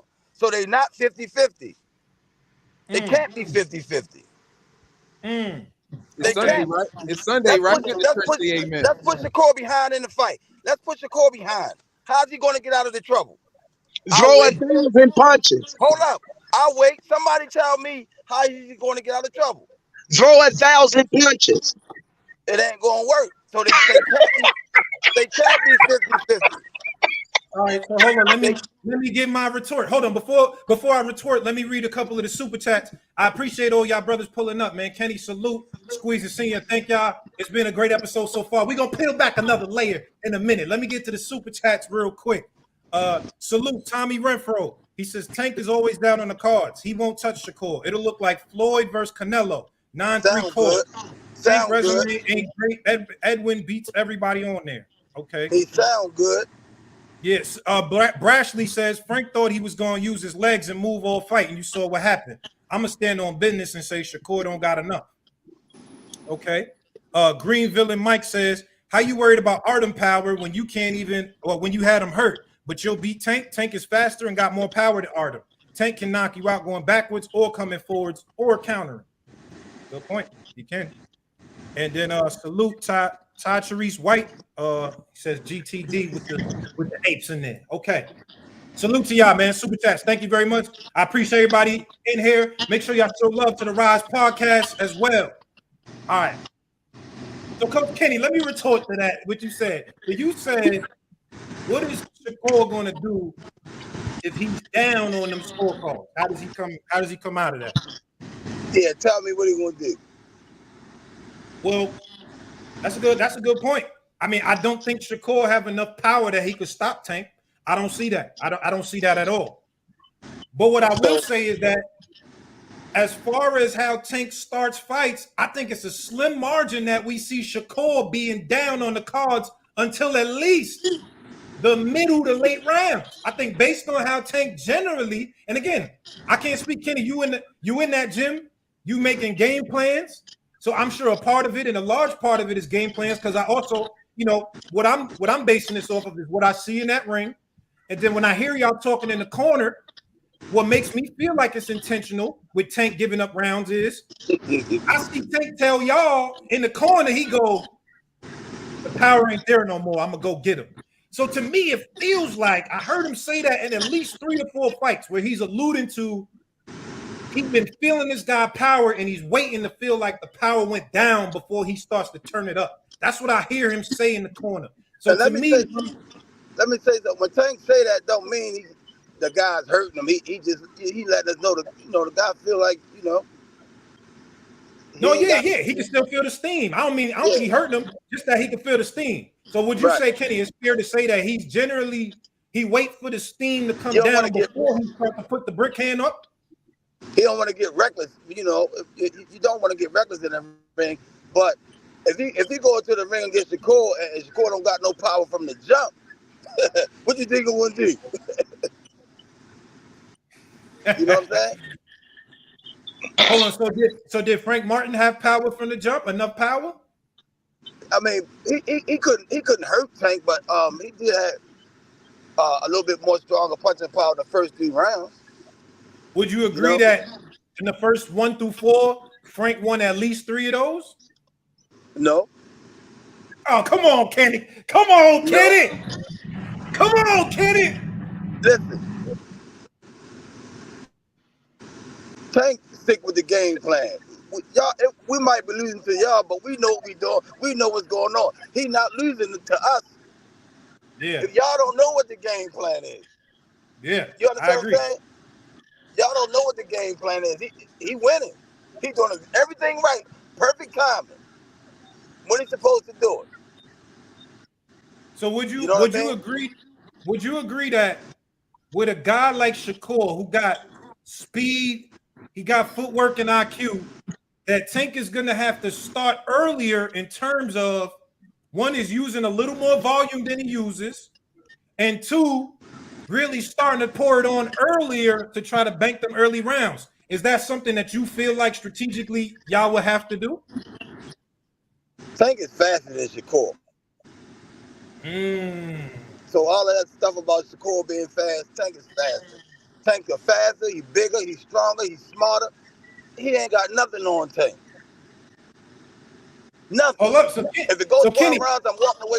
If it goes 12 rounds, I'm walking away from boxing. Oh, hold up. Hold up. Can you say that again for the chat, Mr. Ellis, please? If it goes 12 rounds, I'm walking away from boxing. Damn. Ooh. Oh man, You could that's drop a the big mic with statement. that, Coach Kenny. That's a big Say statement, no Kenny. I more. like you. I don't want to see you away from boxing, Kenny. I like you, Kenny. Please. If he go 12 rounds with Tank, I'm walking. Ooh. All right. That's the same. That's the same thing I said earlier. Like Shakur, like what he doing, but word to the wise, he need to stay away from that kid. Oh, we need to fight. You can't. No, we No, gotta get a Hold on. fight. no Don't tell him disrespect stay to away. We Shakur, need to but fight. I rock. I'm. Look. I know what we working with over here. Hold on. So, Kenny, let me ask you this question, though. Let me ask you this question. Because You hear me? one of the things I said before you came on was we were talking about things that we never seen. We said from Shakur, they said, a lot of people in the chat said, we ain't seen Shakur got no dog. And I said, I agree with that 100%. We haven't never seen that. Also, but I said from Tank's side, we've never seen Tank yet against the guy that got elite footwork. Would you agree that if you fighting Shakur, that would be the most elite footwork that Tank has seen so far in his career? Under the lights. I can't speak for the gym, just under the I don't lights. see. Listen, I don't see what the hype is. Everybody Shakur fought, and I mean everybody. For him to be so elite, they touched him.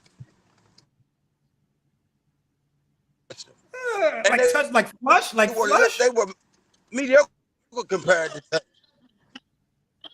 Yes, they touched him. They just ain't had what it takes to get him up out of there. Come on, man. No disrespect to Shakur. I'm just speaking facts. I mean, I could say I've seen man, him get hit a few times, but never nothing Everybody flush. think that boy gonna go 12.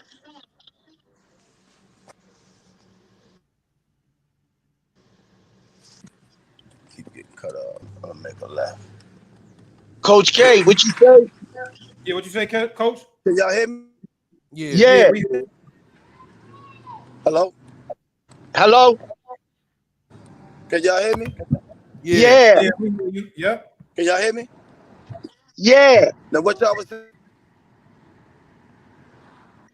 Yeah, he in that traffic. He got the traffic. He got the traffic service right there. Yeah, he breaking up. All right. He said what he had to say, and he he definitely did. He definitely did. Hold on, but I wanted to know is do y'all disagree with that? That Shakur wouldn't be the person with the most elite footwork that Tank Davis has seen thus far? Would y'all agree with that? Senior and Squeeze? I would say the answer to your question, I agreed with you earlier with the analogy that you gave me of Frank Martin up to date was the best footwork that GTD has seen so far. In my opinion, I totally agree. I think Shakur basically moves almost the same way as a Frank Martin. He just got more upper body movement than Frank do, and more elusive upper body movement than Frank do. But I'm just not really sold on the Shakur Stevenson got this spectacular footwork. If you look at most of the guys he was fighting, they weren't athletic, they weren't the fastest, they didn't have great footwork. So you got to look at the flip side of it. You saying it with GTD, but give me a fighter that Shakur fought that had spectacular footwork. De Los Santos couldn't catch him. He was reaching for the stars. I thought Star Search was on TV. He might be too young for Star Search, Coach Squid. Yeah, my bad. I caught the tail end of that. Okay. Tail end. But look, what I was Cigar talk before you do that. I'm just keeping it 1,000 with you, man. I'm not tooling around on your podcast trying to get entertainment and numbers over on our podcast. I'm on here talking about what I see, what I know, and what I watched over the years in the sport of boxing. And GTD is one of those generational fighters, and it's just a cherry on top. that he got the ability to get you out of there. If he hurt you, it's no coming back from it. Yeah, that's I wish the heavens that Shakur had that with him, because that would make this fight even more intriguing to me. I agree with you on that. GTD is a special fighter. I think he's a generational talent. Absolutely. I totally agree with that. One thing I would have to disagree with, though, is when we comparing the footwork of Frank and Shakur, I think the movements might look the same, but the quickness is different. Yeah. Right? And one thing that we see from Shakur, which I agree, I've seen him make mistakes in terms of he could pull back on a straight line, and we've never seen nobody still be able to catch him because he's so quick and he's so good with the distance that when he pulling back in a straight line and he does that little quick jump back, ain't nobody been able to catch that yet. Ain't nobody been able to catch that. Or they not intelligent enough to analyze the data, to capitalize. Now he's getting away from that from guys that's not great counter punchers and can analyze the data on what he's doing. You heard GTD say on Wallow and Gilly, shout out to them, they doing big things too. He said, if you look at Shakur, he pulls back straight on the line, and he said, that's not going to work with me. I see this kid do stuff, like you said earlier, Cigar Talk, it ain't the punches that you do see, it's the punches that you don't know coming. And that's where we keep talking about power. I'm talking about the Rainbow Coalition of arsenals. If you pulled up Tank on the game and they showed you all the weapons, you probably like, man, I don't got time. I'm just going to download like 15 of them. And pull up Shakur fighter and his weapons, you might have 2 picks. You might have 2 picks. But GTD, you're going to have over 100 weapons to choose from. And So I'm not being biased. If you're talking about solely offensive weapons, I would agree with you. But Shakur got weapons that's not only offensive, but defensive, right? What we see from this kid, and again, this is to me what makes this a 50-50 fight. We saw, and again, I went on record and said this. I thought the Edwin De Los Santos fight was a boring fight. Thought it was a boring fight. Shakur came out and said he hurt his hand, right?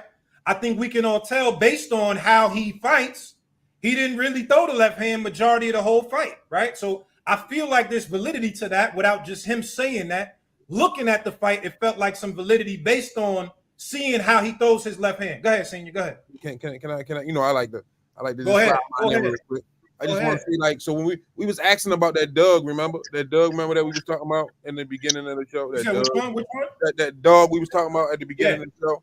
Yeah. Because I remember it was a certain fight, Tank versus Pitbull Cruz, where he hurt his hand.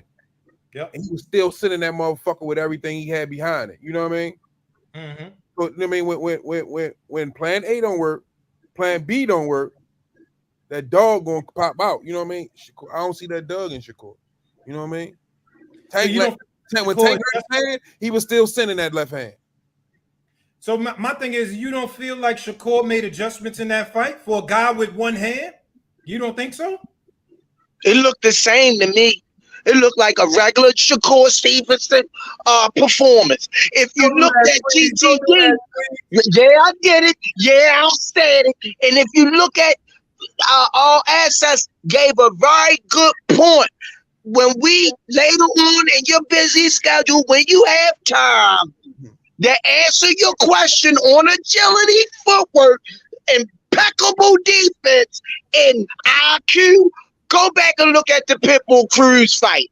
How he was turning, using the ring, boxing, setting up, slipping, rolling. That looked like a lot of goddamn movement for me. And that was a guy that hurt his hand up to the 5th round, still had the grit to pull that off against a pressure steamrolling fighter at the time, on the top of his game at that time. Go ahead, Chan. Come on with it, because I see you got. Let's be honest. Let's be clear. Let's be honest. Pitbull Cruz ain't the hardest guy to use footwork against. We just watched El Rayo, who is El Rayo a B-. He a B-. We just watched El Rayo outbox Pitbull Cruz. So what I'm saying is,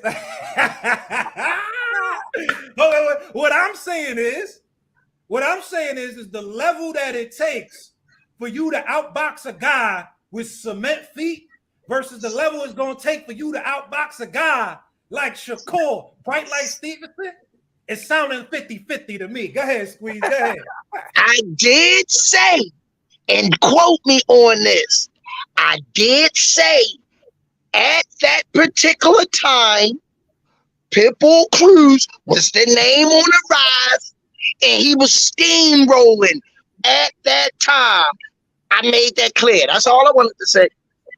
But what happened since then? It's not like he got knocked out or nothing. Nothing crazy happened to him since then that would have made him go down. He fought Cabrera, right? Cabrera gave him that work. He arguably might have lost that fight.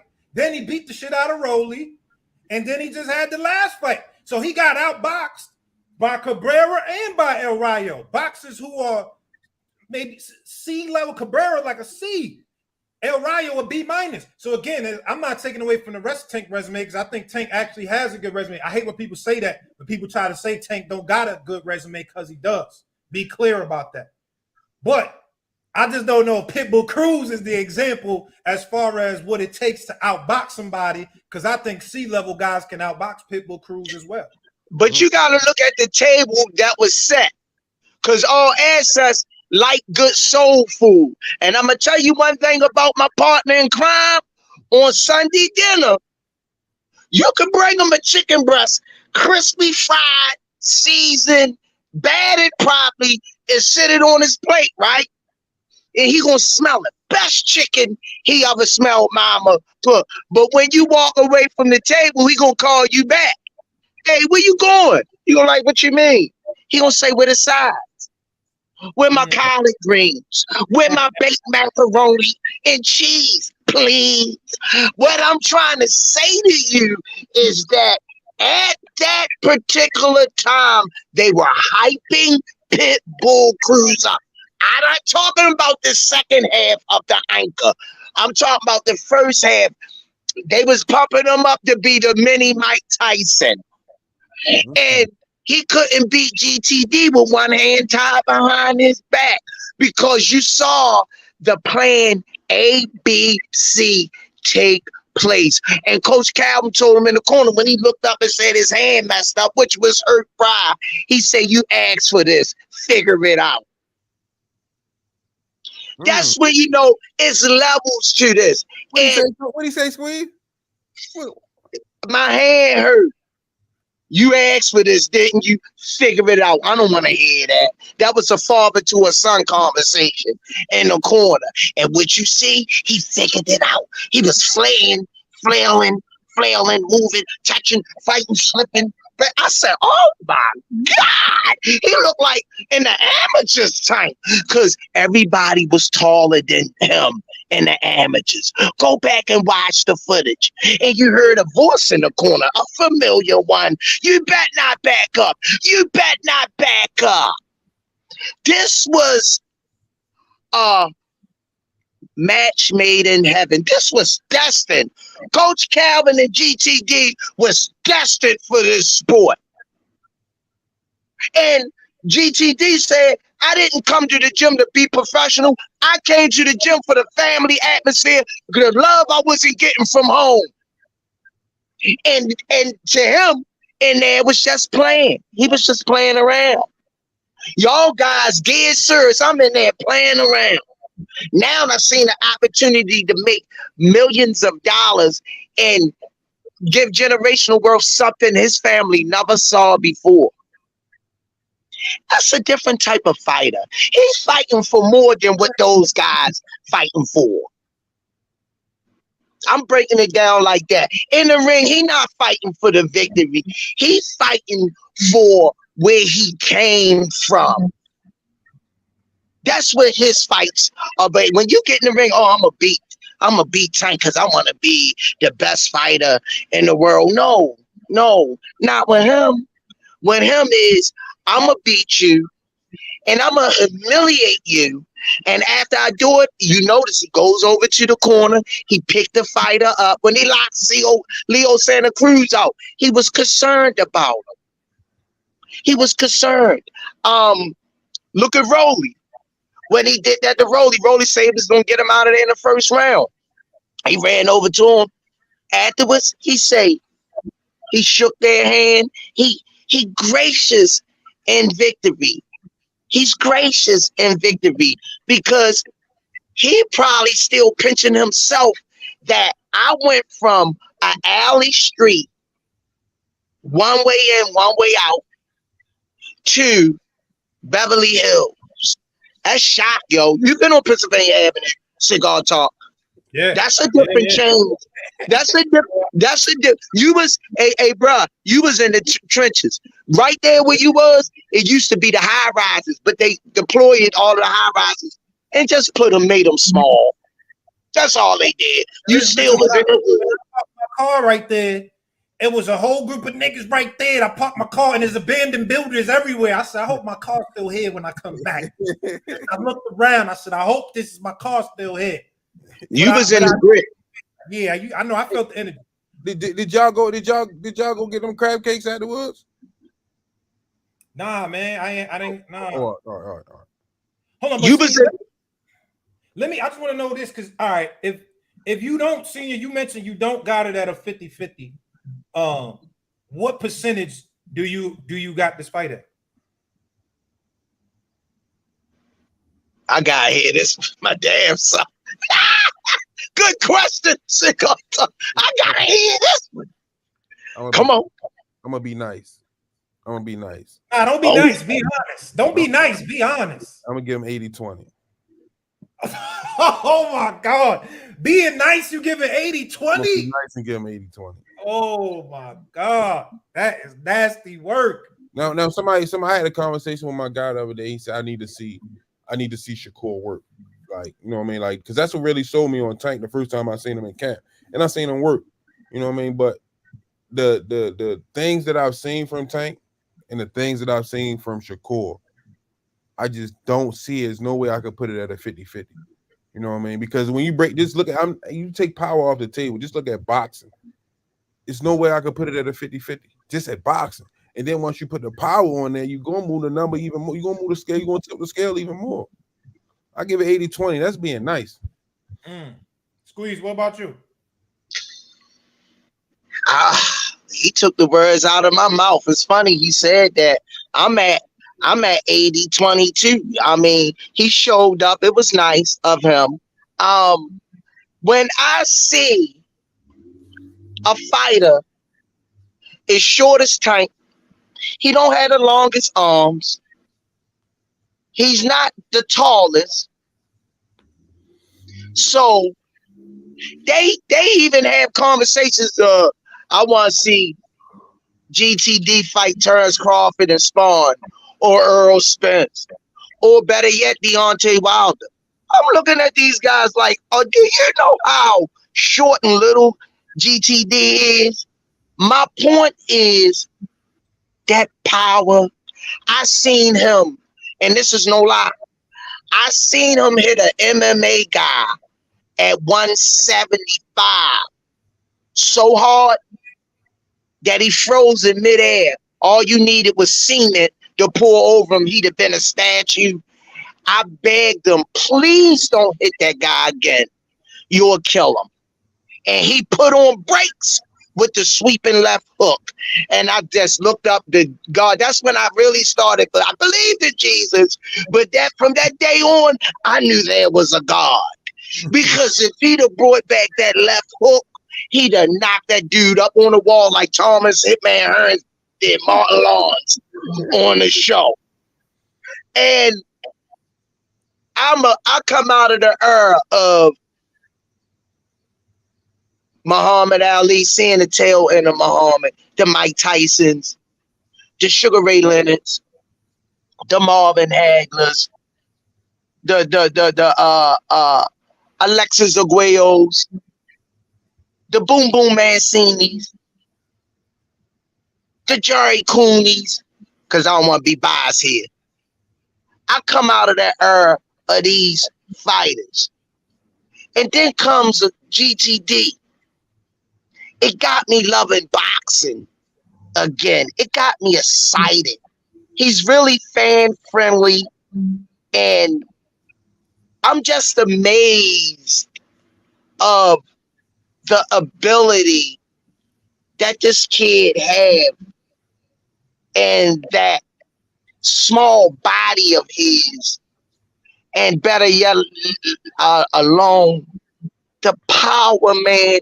If a horse held his chin out like this, and he threw a hook and caught it, that horse would fall down on all four knees. And if Shakur did that, the horse would be like laughing. But when GTD hit him, he'll be like, I'm telling you, that power of his, he's going to touch you. It's no getting around it. He's going to hunt, and it's just like a lion that's going out there to get food for the tribe. He's coming back with that food. He's coming back with that food. Exile Loco Keo, if you watch it, he said the best. Heads on sticks. Well, listen. I'm gonna read a couple more super chats in a little bit. I definitely think 80-20 is egregious by both of y'all brothers. I think that's what you give it. So what you give it? I think 80-20 is egregious. So what you give it? 50-50. I will say this. 50-50. But what I will say this about Tank is, and I need the people to know this, and everybody that's tuned in to Cigar Talk Live, salute to y'all, man. Cigar Talk Live, the Rize podcast, we in the building. But I've said this before on Cigar Talk Live, which is Tank's knockouts, to me, 30 wins, 28 knockouts. The kid obviously got power. Obviously, right? I don't attribute the knockouts more to the power than I do Tank's ability to set up shots. And that's IQ, right? So what I'm saying is, let's look at the last few knockouts. So the real big highlight knockouts. Leo Santa Cruz, right? Pressure fighter, slower feet, but good on the inside. Leo threw 3 right hands in a row. Tank came underneath, and that was all she wrote. Right? Those right hands from Leo, Tank's pressure was causing him. That was like he trying to get him to back up. Yo, back up off me, right?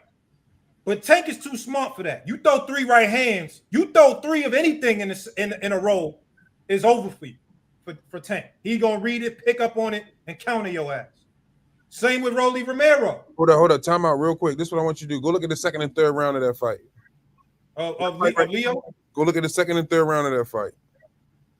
I told my son in the second and third round, say he's gonna stop him with an uppercut. He was putting it out. He missed him twice in like the second or the third round. You know what I mean? But you also gotta take into account he walked through the fire to get that uppercut out. Yeah. But I'm saying is he doing that as a result, not just of power, but it's the smarts and the IQ that's allowing him to get these knockouts, right? Like I think there's a difference between raw power, somebody like Better BF who just come through the front door banging like this, then and he get knockouts like that. Tank don't really get knockouts like that. Tank way of getting knockouts is he know how to disguise power and then kabow and then come with it. So that's what I said. That's what he did to Rolly. We seen that with Rolly as well, right? Lulled him to sleep. Came, hit the jab. He used footwork. Got across the ropes. He landed a couple of counter shots over Rolly's right hand a few times before the big one that stopped him. So I'm saying that to say is I don't just discount the power. Like I don't just take into account knockouts being power from Tank. He don't fight like a better BF where it's just like that. It's like raw power to come forward. But it's what I'm saying is Tank's a part of Tank's game is disguising that power and using the IQ. So can So I? that's why, Hold on, y'all. Hold on. Go to the chat. Go to the chat real quick. See what they saying. Real quick. Did Shakur have that ability to what? to do what you're referring to? He don't got the power that Tank got. But no. We said it's not about the power. It's about setting it up. That's what you said. Mm-hmm. Did Shakur have that ability? No, be clear. You still got to have power to do it. Shakur got the ability to walk you into shots, but I'm saying to put you out, to turn your lights off. There's only certain people in this fight game that could turn your lights off with one punch. And the guys that I see do that, most of them don't have setup ability like Tank. Most of the guys that's one punch ability, they just walking forward through the front door, throwing them bombs. So what I'm saying is from Tank's ability for him to do that, which that's one of his gifts. I'm saying that's a gift. That's a way that I could see Tank beating Shakur. That is a way. So that don't tilt the scale on a 50-50? Well, that's a part of the 50-50. But like I'm saying you gotta, but again, with the IQ part of it, with the IQ piece is you gotta he doing that against people who computer is slower than his computer. Shakur got the processor, he got the new Apple Steve Jobs, he got that. He got the processor. So that's what I'm saying is I gotta see how it all translates against the IQ, against the footwork. That's why I wish Lomachenko ain't ducked this fight. That would have showed us everything we needed to see. That would have showed us everything that we needed to see. But with that said I just got to see how it looks with somebody who got the processing speed that you got. How does that look? How does that work? I got to see what that looks like. Frank don't got no processing speed like Tank. Rolly don't got that. Mario Barrios is slightly under Tank's. We got to see that. And those are the things that I'm saying to me is just unanswered questions. It's absolutely unanswered questions on Shakur's side as well. Because I agree with you what you said earlier, Senior. There's going to come a point in time you ain't going to be able to move around the ring 12 rounds. He's going to force you to fight. What happens then in them exchanges? You got to pick your spots. But Tank is going to force you to fight, whether you want to fight or not. Whether you try to fight him inside and hopefully smother his work, whether you try to clinch him, he's going to force you to fight. And those are the moments that from Shakur, I don't know. I can't say. I could say what I seen from Tank. I could say I seen Tank push people out of that clinch. I could see Tank don't let you clinch him. I could see Tank let you go up in the inside and do what he do up in there. So I got unanswered questions on both sides, gentlemen. Tilt the scale, though. Tilt the scale. You tilt the scale. I totally agree with Cigar Talk saying I don't agree with. I respect his 50-50 premises coming from his view and what he's seen in both of these fighters. I respect it, but I definitely agree with him cold-heartedly on the part of we having inquiring minds want to know how would this. I love that. I can sense that Cigar Talk is not being biased at all in his assessment, like a lot of people come on our podcast talking foolishness and right out crazy. I can feel that he's keeping this to boxing. It's nothing personal with him. I definitely don't agree with the 50-50, but I respect everything he's saying because he's saying it from a boxing point of view. Go to the chats and see what they talk about. Let's hear what the people say. I want to bring up a couple of people just to come cook with us if y'all got a little more time. Is that cool? Yeah. All right. I'm gonna drop the link in the chat, man. Y'all know what time it is. This the time. Listen, we letting people come up. If you got opinions, I want to hear it. Y'all know the rules on Cigar Talk Live. If you showing love, amazing. If you want to be a hater, I'm cool with that. But we don't tolerate disrespect. Y'all know the rules. You disrespect, you getting booted. We ain't doing no disrespect on either side. Let's keep it boxing. We breaking it down. I'm dropping the link in the chat. And yo, man, I appreciate y'all brothers' time, man. It's been a great conversation so far. I was just ready to say, no, I appreciate you. We gotta do this again. Nah, for sure. For sure. Let me read these last few super chats. Link is in the chat. Link is up in the chat. I got the link on the screen. Come up if you want to cook.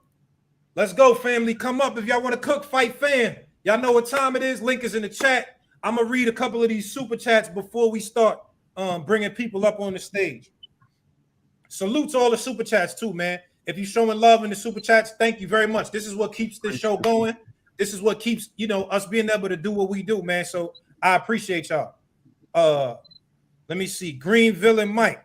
Tank is number 5 or 8 on that list that you was talking about, Najee. The one that Shakur is number 1. Yeah, Tank is definitely on that list for sure. Salute, Green Villain Mike. Isaiah Iman, did Shakur get a contract to fight Tank? Yes or no? Man, I wish Coach Kenny was still on here so we could have asked him. He had a little trouble. To my knowledge, the last time I spoke to Shakur said he did not receive a contract. He said that Tank's side reached out. He said he don't know if he said a contract was never sent to his side. That was the last I heard, but I can't, I'm just speaking on behalf of what I heard. I can't guarantee real that. Quick. We so get caught up. We get so caught up on the contract part of it. The contracts normally don't get signed till the week of the fight. That's what Steven Espinosa told y'all. But it's communications between both negotiations and communications between both teams leading up to that contract. So sometimes, like fighters will be like they're not interested or they doing this or doing that. So it's no point of sending a contract. I'm not saying this is what happens in that case, but I'm saying it's more to it than just sending a contract. Negotiations that take place before that contract is sent. So like, we got to start understanding more of the business, and we also got to start explaining more of the business so people can really understand what it means when you say send a contract. Because it's more so the contract ain't till later. It's the negotiations, what we're going to do, how we're going to do it, where we're going to do it at, what's the price, that stuff like that before you get to the contract. Thank you. That's important. That's important, Senior. Thank you for saying that. We got to understand that, right? Nobody is taking time to send a contract to somebody. You got to draw it up and write it and get your lawyers to do that. If you don't know they ready to sign it, that's not how business works. In any business, before you get to the contractual part, you got to agree on terms. You send the top line terms, like he just said, right? How much money are we fighting for? What's the conditions? Y'all got to agree first before they get to the part where they get to the lawyers and then start drawing up the contract. It don't make no sense to spend all that time drawing up a contract if nobody gonna take it. So the verbal agreement comes first. Once you get past that part, then that's when the contract gets sent. So now salute to you for that. Hannah, Tank versus Shakur is the biggest and best fight at 135. We need to see it. Boxing needs to see it. For sure, though. Melanin Queen, thank you very much. I appreciate that. Salute. What's going on, Miss Cher? I appreciate you. Thank you, baby. Tasha Reese White, Shakur's easy work for Tank. KO in 7 to 8. Okay. Tommy Renfro, Ken and Cal contradict. Cal said he don't want the fight. Stop ducking. Make the fight if he's so easy. Sick of nail painted, purse wearing Tank. Come on, no, we don't do disrespect, man. Come on. I understand what Coach Cal said. He just said that, yo. Come on, man. It's crazy, man. You doing disrespect, bro. Cigar talk know what's up, man. Salute, man. GTD. I know what's up. It's a bad boy. I know what's up. I smell blue blood. I smell baby blue blood. Okay. Tank is going to sleep Shakur. Easy work for Tank. Gerardo, thank you, man. All right. I appreciate y'all. In the building, they saying it's 4. They trying to get in. They keep saying man. Yo, they can't get in. Listen, my queue, and I got the pro version. So I got a lot of people in this queue. I don't even got the free version. There's a lot of people dying to get up on this panel right now. Salute, man. We got to bring some people up. I'm going to drop the link again. It's full right now. Once you get off, I'm going to give you a couple minutes. Get your shit off, and then the panel it'll open up, man. So I'm trying to get everybody to get their stuff off. Y'all know the rules. I give priority if your camera's on, because I gotta see who I'm talking to. Y'all be coming talking crazy, and I gotta see who I'm talking to. Camera on, getting priority. There's a lot of people in this chat right now, so bear with me. Be careful. Be careful when you're out there talking to them dots too, because lately they've been going around and they've been being a dot. People bring them on, then they doing like wild shit once they get. That happened to you too. That happened to me one time, bro. Yeah. So just be careful. The camera off, it came on with his joint out. I'm like, come on, man. Yeah, we ain't doing that. Camera's on. Your camera got to be on. All right, let's go. Let's get to it. You get your round. Let me get B Hayes. B Hayes. Yeah, what's up? What's up, Cigar Talk? This is my first B time Hayes, on. brother. What's going on? Yeah, straight OG Shakur fan. I just want to say, man, I just want to see the fight. I want to see Tank versus Shakur. This is good talking about what we think is gonna happen when the fight pop off. But I mean, like Calvin say, Tank not gonna be able to do what he want to do. I don't think Shakur gonna be able to do what he been doing in his fights to win. It's gonna be a fight that we not gonna be able to predict. And I don't want to talk about it as long as we talked about, Earl and Bud, because we talked about that till we got blue in the face, and the fight wasn't like none of us expected it to be. So I just want to see the fight. Whatever we gotta do to see the fight, that's what I'm talking about. Like, I don't know what respect. I don't know what's gotta happen with the contracts and all that, and no contract talk. I ain't gotta talk about the contract. I just want to see the fight. Like So how you whatever let it me ask take to get you, the date. That's B what I Hayes, want let to me happen. ask you. B Hayes, let me ask you. We've been talking percentages. My good brothers on the Rize podcast feel it's 80-20 Tank's way. How do you see it?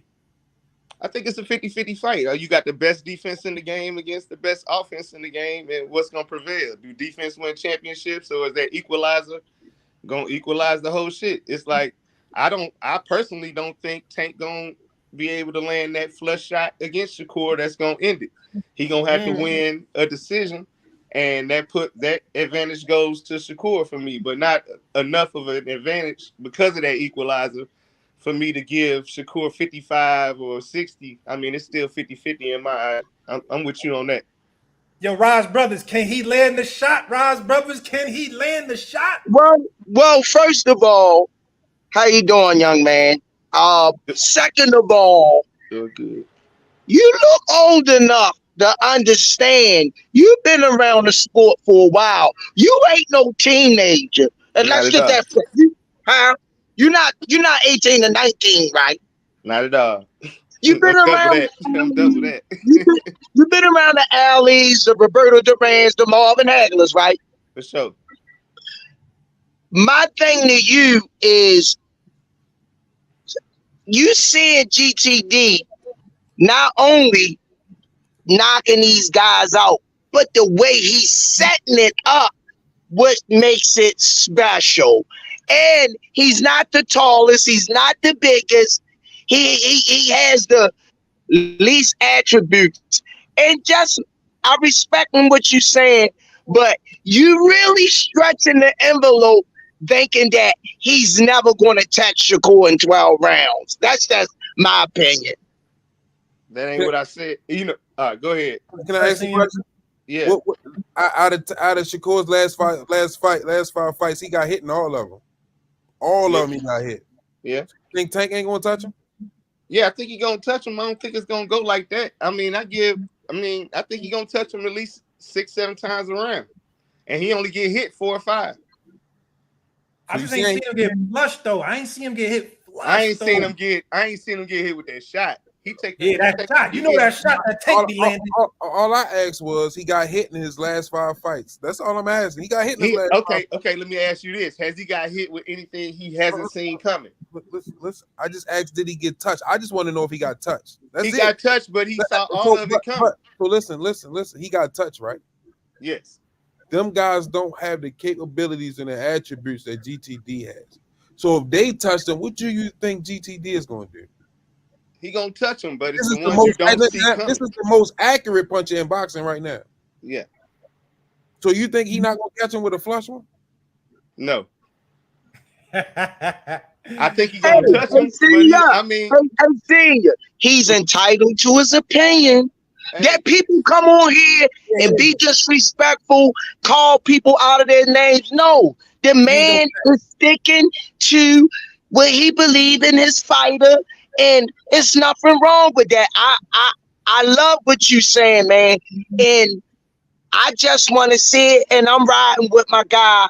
If he touch him 6 or 7 times out of those 6 punches, one of them gonna be devastating. That's just what I'm going with. Let me get someone else. I appreciate it, brother. Thank you, man. Appreciate y'all, man. Y'all be easy.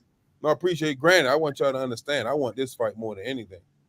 And I think now it's part of the YouTube part of being on the YouTube platform that we have become part of the promotional company and helping to build these fights. You know what I mean? And getting the hoop rod. So shows like this help make fights happen. You know what I mean? Because it shows interest that people really want to see this fight. And I'm one of the ones I gotta see this fight. Well, man, us being on here with Cigar Talk, man, I thought you was pulling my leg when you first said it. I was like, my grandkids was already born. I ain't doing no cigars no more. You know what I mean?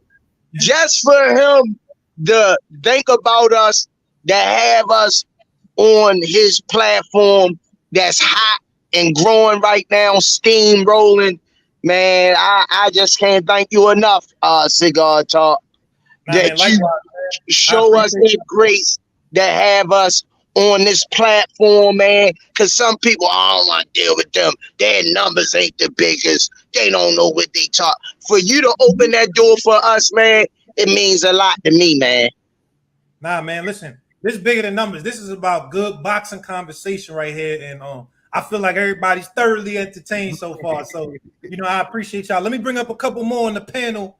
Let me get D1. D1. Oh, you ready to bring my angry white guy in? You ready to bring my angry white guy in? It's a packed panel. So I don't really know everybody, but I'm about to bring D1. Y'all know him. Shout out to the Angry White Man podcast, man. Bring my guy D1 in, man. D1, they saying you the angry white guy. What's up, man? Y'all think you on mute, brother? You on mute, D1? You on mute? I'm here. My bad. What's up, Senior? What's up, Squeeze family? How y'all doing today? Shout out to the JBT. Rize, definitely you, Cigar Talk, man. We was talking on Twitter last night, and I told you why this isn't a 50-50 fight, and it could never be. Let me know. Tank can box on Shakur's level. Shakur can't punch on Tank's. And it's simple as that. It's as simple as that, bro. Tank displays all the same skills Shakur has. Shakur might have a little bit faster feet, but when you know what you're doing, them feet don't mean shit. I'll follow you out that back door throwing devastating punches and he'll be asleep. He don't never slip and weave shots or do none of that. He uses his feet to escape and only his feet, dog. He's in my opinion, he's a little overrated, to be honest with you. That's one of my white friends. I got a white friend. Angry white friend. Facts. I had to drop a bomb for that. That was crazy. Overrated is crazy. All right, let me explain something. For years, dog. Let me explain something. One, even when Tank said it, one is when I interviewed Tank, salute the Tank. Like I said, generational talent, and a couple of times we've been around each other and kicked it. It's been good energy, good brother. When I did the interview with Tank, this was after the press conference. I knew I only had 15 minutes, so I didn't have a lot of time to like debate how I usually want to be going back and forth because I didn't have a lot of time, but we had to get to a lot. So when Tank said that in my interview, he said when I asked him about Shakur defense, he said Shakur don't got no defense. What has he done outrageous? He don't slip shots, nothing. Shakur don't got a Tank has to slip shots because he's shorter than everybody. That's a slipping shots for the most part you see come from smaller guys. You're getting underneath shots. Tank gets underneath shots. Shakur, number one, because of his defense and because of his footwork, he got above average length as far as his jab is concerned. It's more advantageous for him, and it's better for him to keep distance to get outside instead of coming in and slipping shots. Unless you plan on going inside to try to smother or you want to fight inside, it don't really make sense for Shakur to be trying to slip shots. That's not advantageous for him. And then number two, I guess the other point you made, which I want to see is knockouts are not the only way to win in this game. You can outpoint your opponent to a victory. And I'm saying is Shakur got the best defense on planet Earth. Tank got the best offense on planet Earth. I got to see what happens when the best offense and the best defense mix it up together. That's what I got to see. I got to see it too, man. I'll buy that shit twice. You saying the best defensive fighter I ever seen in my life? No. Two guys only. And that's Sweet Pea Sweet Pea and Floyd Mayweather Jr. Now, Squeeze, I ain't saying ever. I'm saying today, right now, 2024, August 18th, 2024. Shit. That kid got the best defense in the sport of boxing. Not ever. I would say feet. I wouldn't say defense, because defense is carrying shots, slipping shots. I heard what you say, and that's all fine and well. And the last guy, B. Hayes, came up here talking about Shakur didn't get hit with no flush shots in the Artem fight. I made a short on that shit on the Angry White Man podcast. It's still up there for everybody to see. He ate a couple overhands that would have changed his life if that was a puncher punching him. He wanted to please fans and stay in the pocket. That kid don't stay in no pocket. He's a mid-range to outside boxer. He ain't never in no fucking pocket. Keep playing. That's my white friend. Hold up. We've seen him go in that pocket a couple of fights. I agree with you, Angry White Boy. He got hit by Artem 3 times. White man, excuse me, the Angry White Man. It's all good. It's all good, bro. It's all good. I ain't mean, you know what I'm saying? I'm saying is I agree with you. He did get hit with a couple shots in that Artem fight that if you get hit like that against Tank, that could change the course of the fight. Absolutely. I agree with that, and I saw that. But what I got to say to that is the more respect you have for an opponent, we see different styles. The same way I was on here talking, I told everybody, and Errol Spence Jr., my man.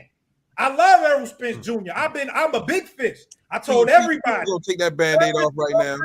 I have to. I told everybody. I said Terrence Crawford is gonna beat Errol Spence Jr. He got more in the tank. And what we saw, besides the win, the same shots that Crawford used to get reckless and get hit with, he got hit against Gamboa. He got hit against Mean Machine. He got hit against who else? Not Sean Paul, against Kell Brook. Them reckless shots, because he coming in there without respect. When Terrence Crawford came in there with respect, we ain't see no mistakes. He had Errol hurt in that second round. He didn't even move forward for the kill because he don't want to make a mistake. And I think with Shakur fighting a guy like Tank, you can't afford to make mistakes because Tank could turn your lights out like that. So would it be a great fight to watch, or would it be a kind of shitty fight to watch where Shakur is hopping back like in the Edwin De Los Santos fight, wanting barely no smoke, trying to get out of there with a point or two per round, just trying to do just enough, in which that's all good. But once Tank is fed up with what you're doing, trying to point and shit, he ain't caring about that footwork, none of that shit. He's following you straight out the back door, throwing punches, dog. This don't go good for Shakur. It could be a shitty fight. I agree with you. It could set up to be a boring fight. I agree. It's possible. That's possible. Definitely. But listen, brother, I thank you, man. Yo, thank you. For real.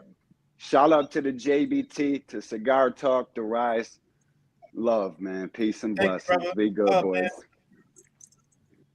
My guy in the building, Squeeze. My guy in the building, Exile. You say it again? I said, my guy in the building, Exile Loco Keo, heads on sticks. Uh-oh, he here? That's your man? I got to get him up here. Hold on. Uh-oh. He dropped the super chat. Oh, hold on. Let me read the super chat real quick. Hold up. Salute my guy, New Era in the building. The Rize Podcast, Cigar Talk. Salute. I want to get on here, man. All right, Wilkerson. I'm gonna get you up here, Wilkerson. If you send in super chats, you get the priority. That's the rules, man. Foxy Brown, what's up, Cigar Talk? What's up, my Rize people all the way? Salute, Foxy Brown. What's on, Foxy Brown? Exile Senior.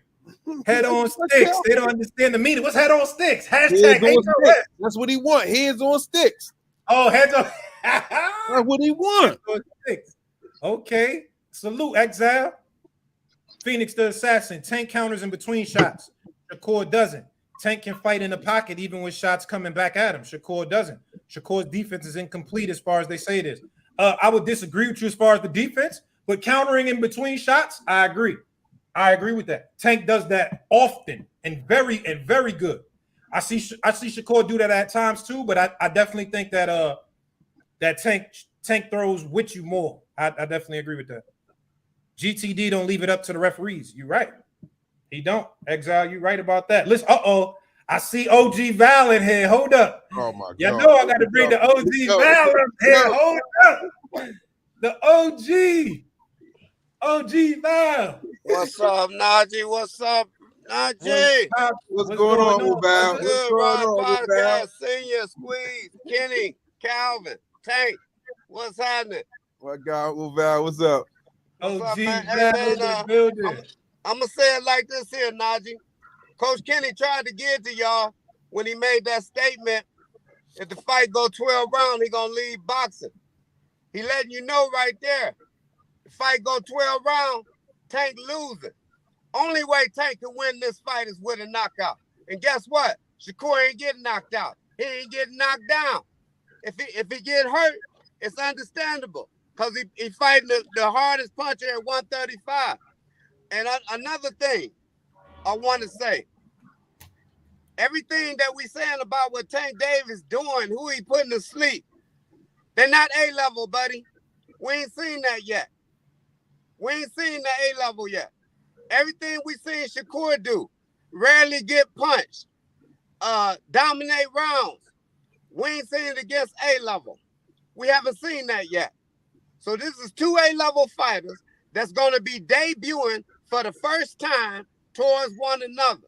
So it's more like a mystery to everybody. Everything that you're saying about your fighter Tank, you seen it against quality opponents that ain't on Shakur level. Everything that we say, that Shakur supporters seen what Shakur do that ain't on Tank level.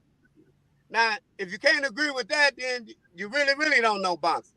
So we can't keep making these comparisons when the guys that Tank doing this to is not no Shakur Stevenson, my guy.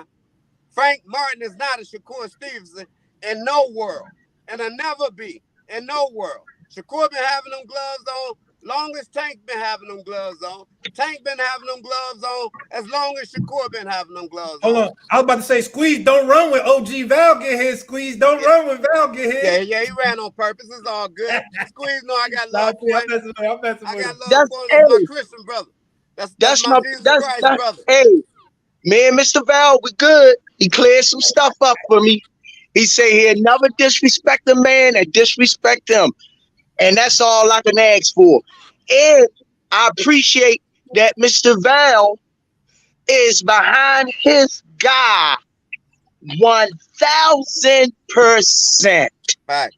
And people get mad over those things. No. Yep. When we get in the ring, prove to Mr. Val. That's all he's asking. Might not That's see it. him. He might not see He's him. telling you what his fighter capable of doing. Don't do that, I Senior. may Don't not do that. agree with it. Val And you might gotta be look at you gotta look at the flip side. He's not down in Tank. He's No, just sir. saying his guy is a better guy in this fight. I'm not down in Shakur. See, it's a flip or flop.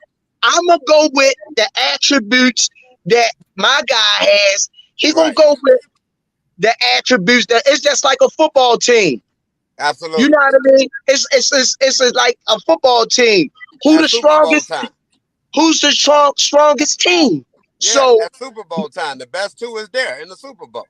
and so I totally agree. I might don't agree with Mr. Val assessments, but I agree with him saying he's behind his guy 1000%. And Yeah, I'm I ain't tired even of begin all the the assessments though. I can't agree with the assessment because I ain't even begin the assessment. I'm just breaking the reality down. The no. reality is I've been hearing the assessments. You know, this ain't our first time on the dance floor. You see what I'm saying? hey, Najee pulling the fans up right now, Squeeze, you taking all my time. See, in a minute, I ain't gonna have no time. See, you on the channel. Let me go ahead and get my time in. And then Go ahead, y'all Val. can Go ahead, OG. you know what I'm OG. saying? Go ahead, Because in a OG. minute, Najee gonna be saying, all right, Val, we gotta get somebody else on. Go And I ahead, ain't OG. saying nothing. You know what I mean? He right. Go ahead, OG. Yo, Go ahead, OG. Uncle Val. Man, you go back and forth, Uncle Val, but I love you, Uncle Val. I got nothing but love for you, Uncle Val. Hey, but the fact is that one thing that we can recognize and realize, yeah, we want to see that fight because at 135, these is the best two skilled fighters at 135 that's been doing this thing at the same time since they was about 6-7 years old, man. And that's a fight we want to see. I'm leaning towards my guy for once because he's my guy. For two is everybody don't get knocked out. You know what I'm saying? That's a whole fact in boxing. Every opponent is not getting knocked out. And if knockout is the only way that you plan to win this fight, because every Tank Davis fan I hear, including his coaches, saying that he's gonna sleep Shakur. Coach Kenny said if he don't sleep him, he through with boxing. He letting you know that if he don't sleep him, Tank will not win that fight because Tank's supposed to sleep him. He can't see Shakur going 12 rounds with Tank. Because if Shakur go 12 rounds with Tank, that means Shakur doing something that is winning for him. And one thing we know about Shakur that he got that win factor. All he does is win. And he does it 12 rounds. He done did it 10. He done did it 6. But he does it more level on the 12-round level. He can take you the distance and win the fight, whatever you got. So that's something that we're experienced in doing. Tank is sleeping everything. The last time we seen him go in the late rounds that he knocked out somebody was Mario Barber. Everything else is gone in 6. Maybe Gamboa got stopped in the 5, show. 4. Yeah, 2 fights. Yep. 2 fights. But we went 12 rounds, about 10, 12 fights. Matter of fact, 12 fights. Because you don't get anybody out of there. We have experience. No, that ain't the point I'm mentioning. We can't mention the opponents because we already agreed that neither opponents is A-level. Tank opponent's not A-level. Shakur opponent's not A-level. But when they face each other, they both gonna be facing A-level fighters. So my point is this here. We have 12-round experience over Tank Davis. That's a whole fact. You can't even argue that. It ain't Tank's fault that he knocking people out. People love to see knockouts. Val, But what people that see knockouts is missing, what they missing is that your fighter hasn't been 12 rounds. He don't. Val, let me ask you this real quick, Val. Before I got to move on, let me ask you this. We was all given percentages. They gave 80-20 Tank's way. What's your percentage as far as how you see the win going? 65-35 Shakur way. No, you ain't supposed to be messing with drugs on a Sunday, Uncle Val. No drugs, no drinking, baby. No drugs, no drinking. 21 years, no drugs, no drinking, baby. That's right. Yes, all right, OG, I appreciate you, man. Thank you, brother. Hey, man, I appreciate y'all. Ride Podcast, stay up, man. Y'all ain't going nowhere but up, man. Shout out to you, Uncle Val. Shout out, Uncle Dude. All right, Squeak. All right, Uncle. Yo, listen, everybody, listen. Please, I'm sorry, bear with me. Y'all got a little bit more time to take a couple more? Man, we rocking. All right, cool. Yo, listen, bear with me, y'all. My bad. It's a lot of people back here.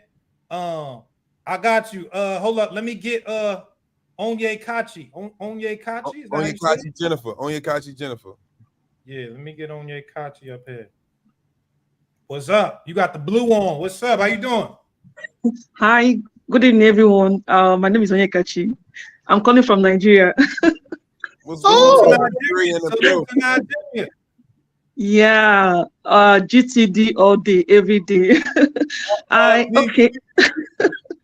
So I have a lot of things I want to contest, right? Cigar Talk, you made mention of a lot of things, and one of them is that in Tank's fight, we have seen him take 1 or 2, probably 1 to 3 rounds off, right? Before he starts unleashing on his opponents. But I want to dispute that. So the reason being that if you look at Tank's fight from, like, let's just look at Tank's opponent or fight for the past 6 opponents, right? You see that Tank fights in different styles, depending on who he's fighting. So in this case, okay, you understand that he took like 3 rounds off from Frank Martins, yes. And if you look at that fight, Frank didn't win the entire 3 rounds. I watched that fight over recently, and I saw what Tank was doing. Tank was putting mental pressure on Frank. The same thing he did to Mario Barrio. He won them mentally even before knocking them out, right? And then look at Tank versus Ryan Garcia. he started early. Unfortunately for Ryan, Ryan came off like a dog in the first round, and he didn't go well with him. And he didn't take away any round. If you look at from that round one, okay, Ryan only won first round. He didn't win round two. Round two was when the knockdown came in, right? Round three, Tank started unleashing with styles in different ways, right? So the same thing comes to when he's going to be Shakur. Now, Shakur, you've never seen him make any adjustment. Look at all his fights.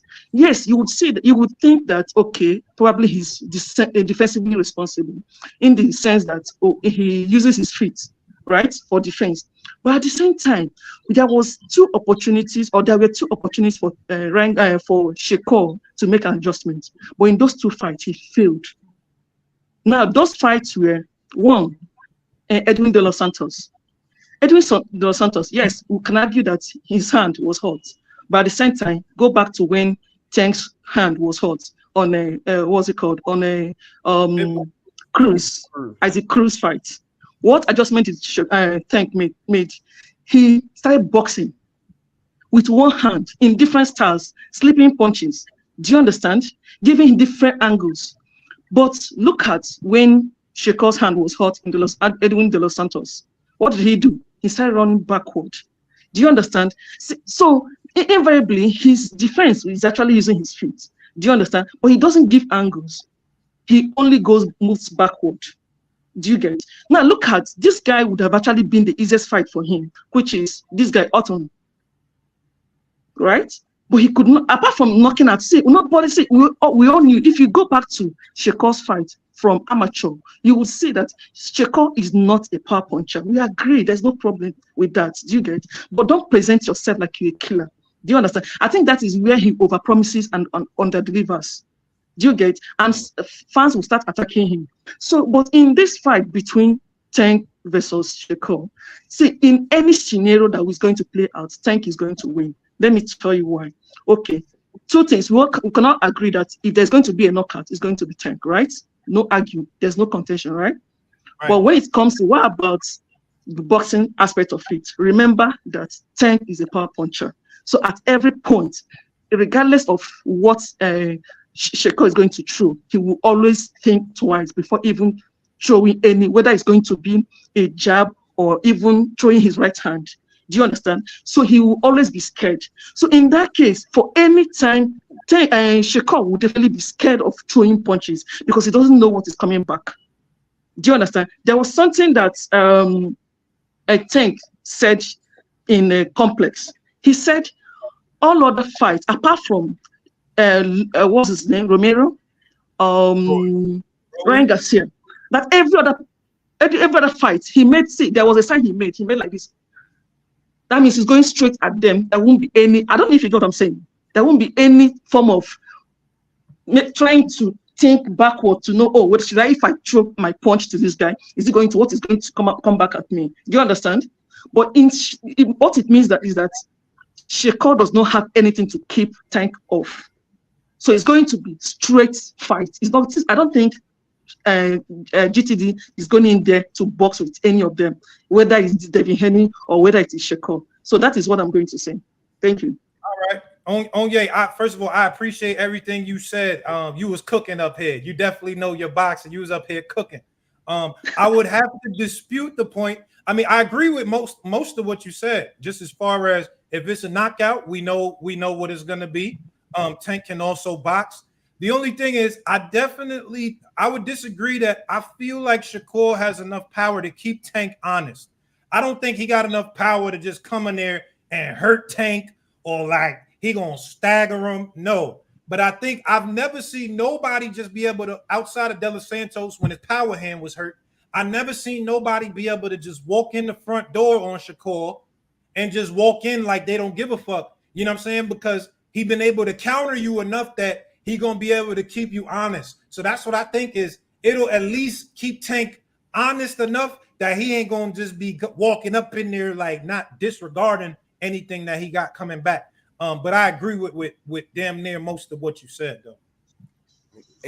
Now let's see you go. Go ahead, Senior. She took that season that she was talking about That's from the motherland. That's that motherland season that she sprinkled on there. She put the doll up for me. She put the doll up for me just now.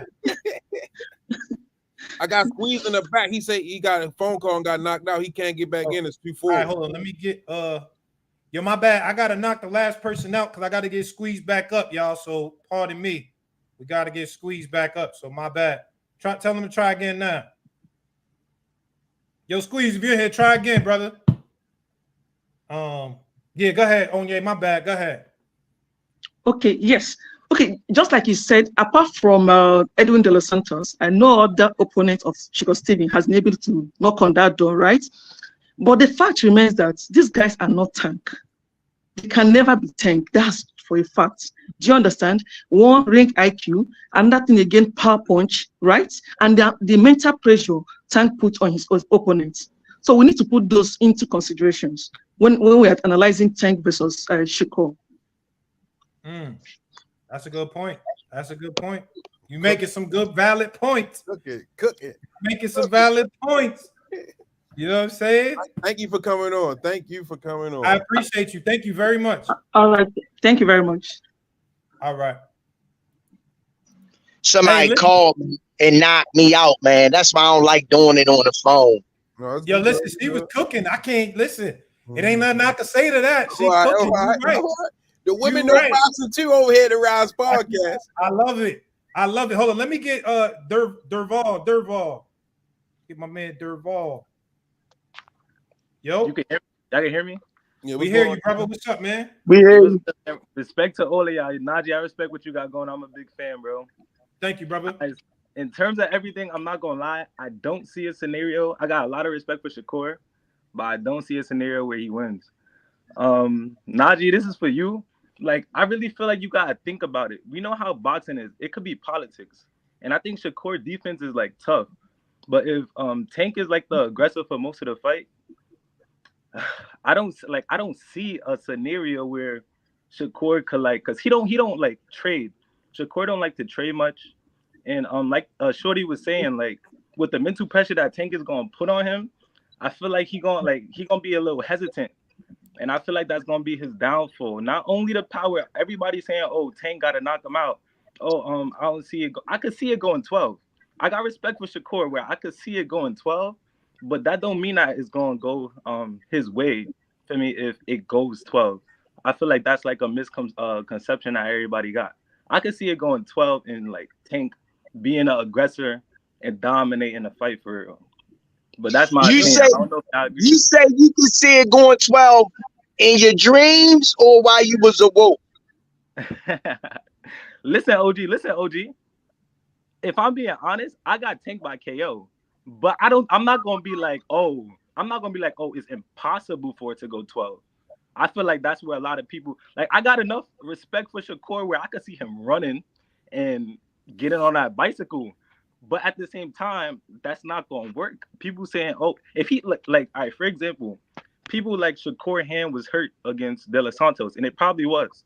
But I've heard him say, like, yo, if I fought that same fight against Tank, y'all gonna say this was like a masterclass. So that goes to show like his mentality. He's like, that's the type of fight he'll probably fight against Tank. We all pretty much know that. And I feel like I watch his defense. He has great defense. And I'm a Tank fan. He got a good defense. But I don't think that's necessary. Like, if he's not beating Tank up, like if he's not trading and actually putting hands on Tank, he's not winning that fight. I just don't see it happening. I mean, I agree with you in the sense of the politics side. Like, if we see a De Los Santos type of fight, that to me, that's not going to get the job done against the face of boxing. You're gonna have to hit him. You know, there's gonna have to be spots where you hitting them clean, and I don't want to say trading because I don't think you necessarily. I think it's stupid to trade against Tank Davis, anybody, not just Shakur. I think that's a dumb strategy to trade against Tank. But I definitely think there's going to be spots where you're going to have to pick that you got to fight, or else it's going to wind up like we saw Jermaine Ortiz versus Teofimo Lopez. Exactly. Where I thought Teofimo outboxed him, but you didn't do enough to beat the guy that, number one, is the favorite in the A side, but also two is using aggression. So I agree with you from that standpoint, and I could see Tank winning like that too. I agree. Not here for sure. But now, all in all, like, I'm a big fan. I appreciate y'all for having me up. I listen to all y'all, feel me, all your lives, any little clips, your interviews. Keep doing what you're doing, bro. For real. Big fan. Appreciate Thank you. you. I appreciate Thank it, man. you. Thank you. Not for sure. All right, man. Yo, listen, we got a couple more we gonna do. Listen, I'm trying to get everybody up here. My back is hectic. Trust me, this back room is flooded. We might have to come back with a part 2 for him. You know what I mean? We got to come back with a part 2. Let me get 3 more. We done. 3 more. Y'all cool with that? 3 more? So let's get Yeah. All right. 3 more. Hold on. Jerron Smith, because people sending super chats. I gotta give y'all priority, man. So let me see if I can send the link in the back chat for you, if that works. So you could come up here. I'm trying to get my bad, y'all. This thing is flooded, so I apologize. We might have to do a part 2. You know what I'm saying? We're gonna have to do a part 2 when this joint drop. You feel me? Jerron Smith, if you see that link, click the link. I'm gonna let you up. All right, yo, we got 3 more, man. I'm sorry. Before the Rize, if they, I know they the guests. I don't want to take up too much of their time. So if they leave, I'm gonna stay a little longer just in case y'all want to cook some more. But let me get Rocco, man. Rocco McBride. My God, Rocco, what's up? Let me get Rocco in here. Hey, what's going on, fellas? What's going on, my guy? Rocco, what's up, man? No, chilling. Yo, what I got, Shakur got 2 big problems with that fight with Tank. Like, Shakur got excellent defense, but I know, Squeeze, I know you can attest to this. Shakur defense is good against guys that fight on a rhythm. And the problem is Tank don't fight on a rhythm. So it's hard to defend a guy that's not on the rhythm because you never know where it's coming from. So that's a real big problem for Shakur. And the second problem for Shakur is, if I know this, I know Team Tank knows this, is Shakur is really right-handed. So he got his power hand in the front. So you take away his power hand, his left hand alone is not going to beat Tank. So what Tank has to do is watch out for Shakur, his jab and his right hook. That's his power. Tank knows how to take that away from him. So Shakur, to me, he got a lot of problems in that fight. And when you're dealing, especially with the judges, when Shakur touches Tank and it sounds like a 22, and when Tank touches Shakur, it sounds like a 50 caliber, that's gonna sway the judges too. So Shakur got some problems. Well, I mean, Rocco, you make it sound so easy. I don't think it's going to be that easy, number one. But 2, I think the other part is, if we're talking about the right hand, one of the things, I mean, Shakur has the advantage just in terms of length and size as well, right? So even with that jab, I don't think it's going to be that easy for Tank just to walk in there, without having to, obviously Tank, we've seen Tank take away jabs, but I don't think it's going to be that easy just to dismantle that jab hand, especially with the length that Shakur has on it. Yeah, but see, well, Shakur left is nothing without the right, because his right hand, his strong hand sets up everything, and Tank could get away from the jab by, where he positions himself. And also Tank knows how to see. He's patient. Tank knows that he could do a lot of damage with less. It doesn't take a lot from Tank to damage you. That's why his punch output don't have to be a lot, because he could get a lot done with a smaller amount. So he's real confident in that. And where Shakur, when he got heat coming at him, he doesn't sit down as much. His feet get pitty patty. His feet, and so he's going to have a whole lot of problems with that fight. Tank knows how to know where to place himself, know when to slip. You never know where the punches go come. Normally, if somebody throw the jab, they know the right hand is coming, so they catch the right hand. With Tank, he could throw 2 from the same side. He could bring it under. He got so many different things he could do, where Shakur is more of a, he kind of throw the same punches all the time. He just, I just don't see it. And then Tank, when Tank gets hit, he comes to get you. When Shakur gets hit, he flees. So it's gonna be real rough for Shakur. All right. I mean, listen, I respect your opinion, brother. I don't agree, but I respect your opinion for sure. All right. Thanks for having me on, man. All right, fellas. All right. Appreciate you, brother. Thank you, man. Oh, yeah. All right, yo, we got 2 more lined up. Let me get Tando. Tando, what's up, man?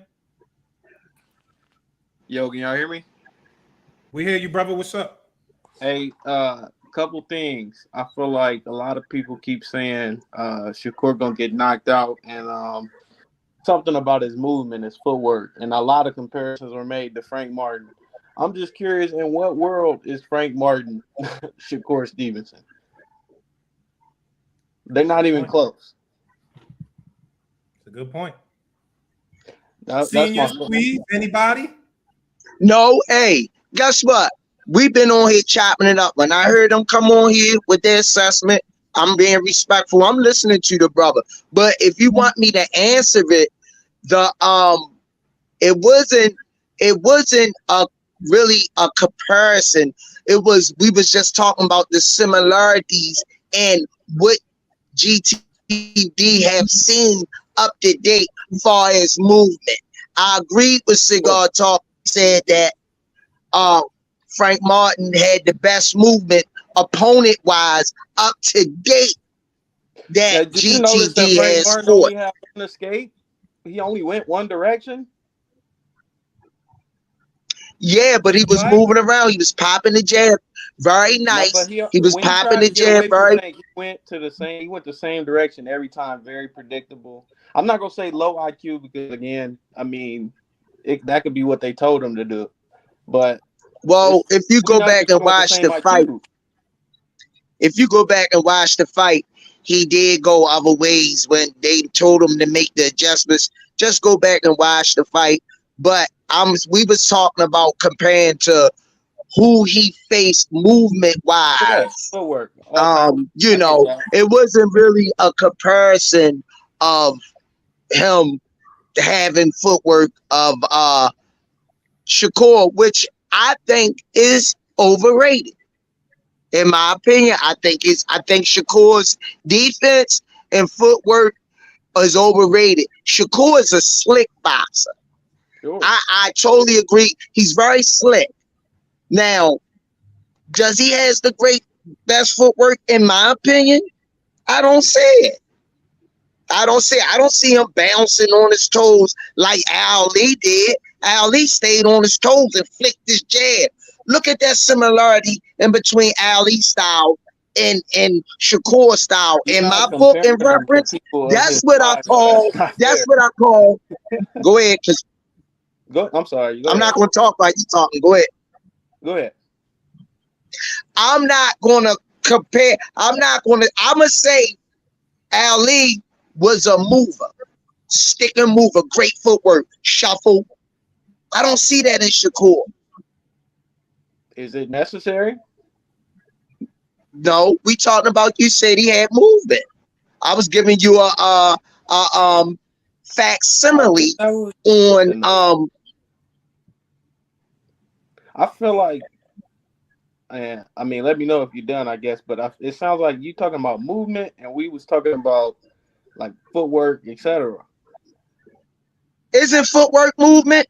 Well, I think Don't you a lot gotta of people, move to have when people are footwork? talking about Shakur and they talk about movement, they're referring to running, like bicycle, run around the ring. We're not talking about that, are we?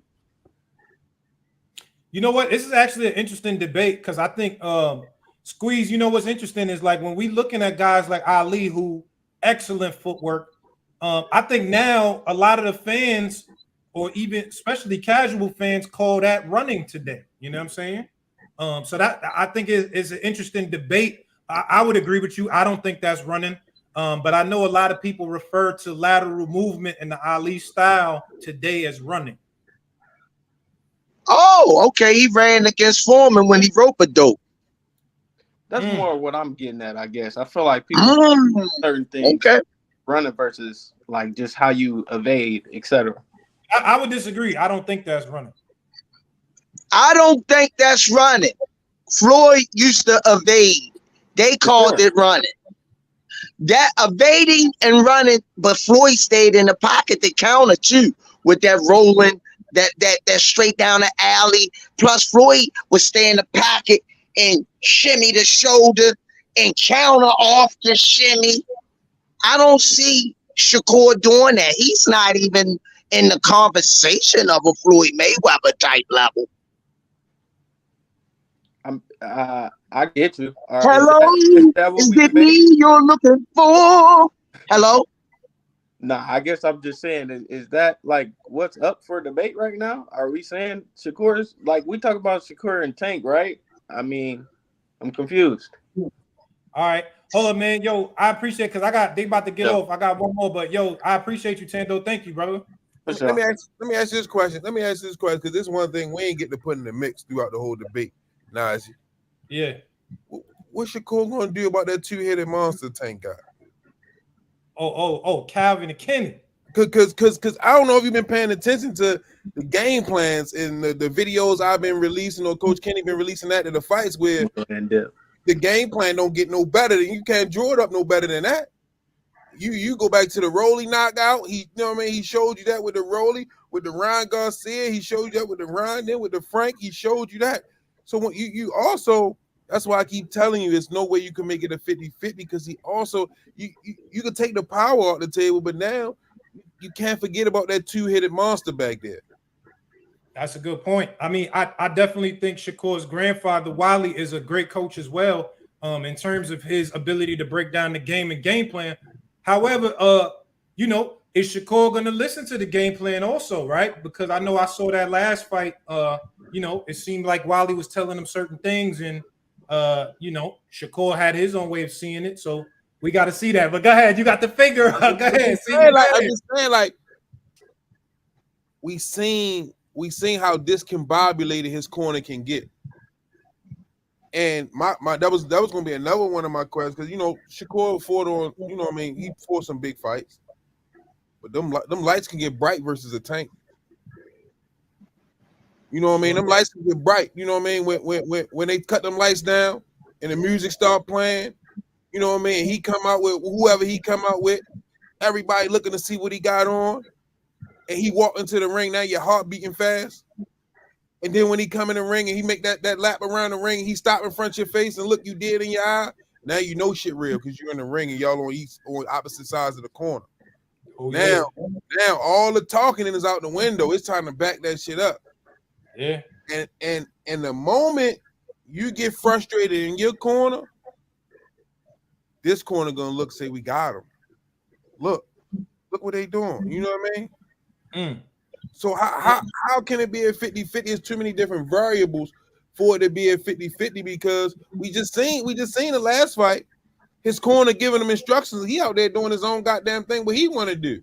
He the coach. He the fighter.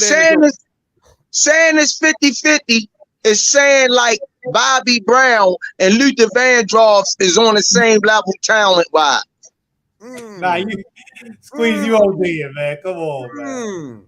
Come on, man. You made me do it. You the one made me do it. Not on the same level. You did it. You drew first blood. You did it. But I gotta get up off it. My phone gonna die, man. I'm trying to hold it on. Yo, listen, man. I appreciate y'all brothers for pulling up, man. I'm grateful. Thank you. It was a super dope episode.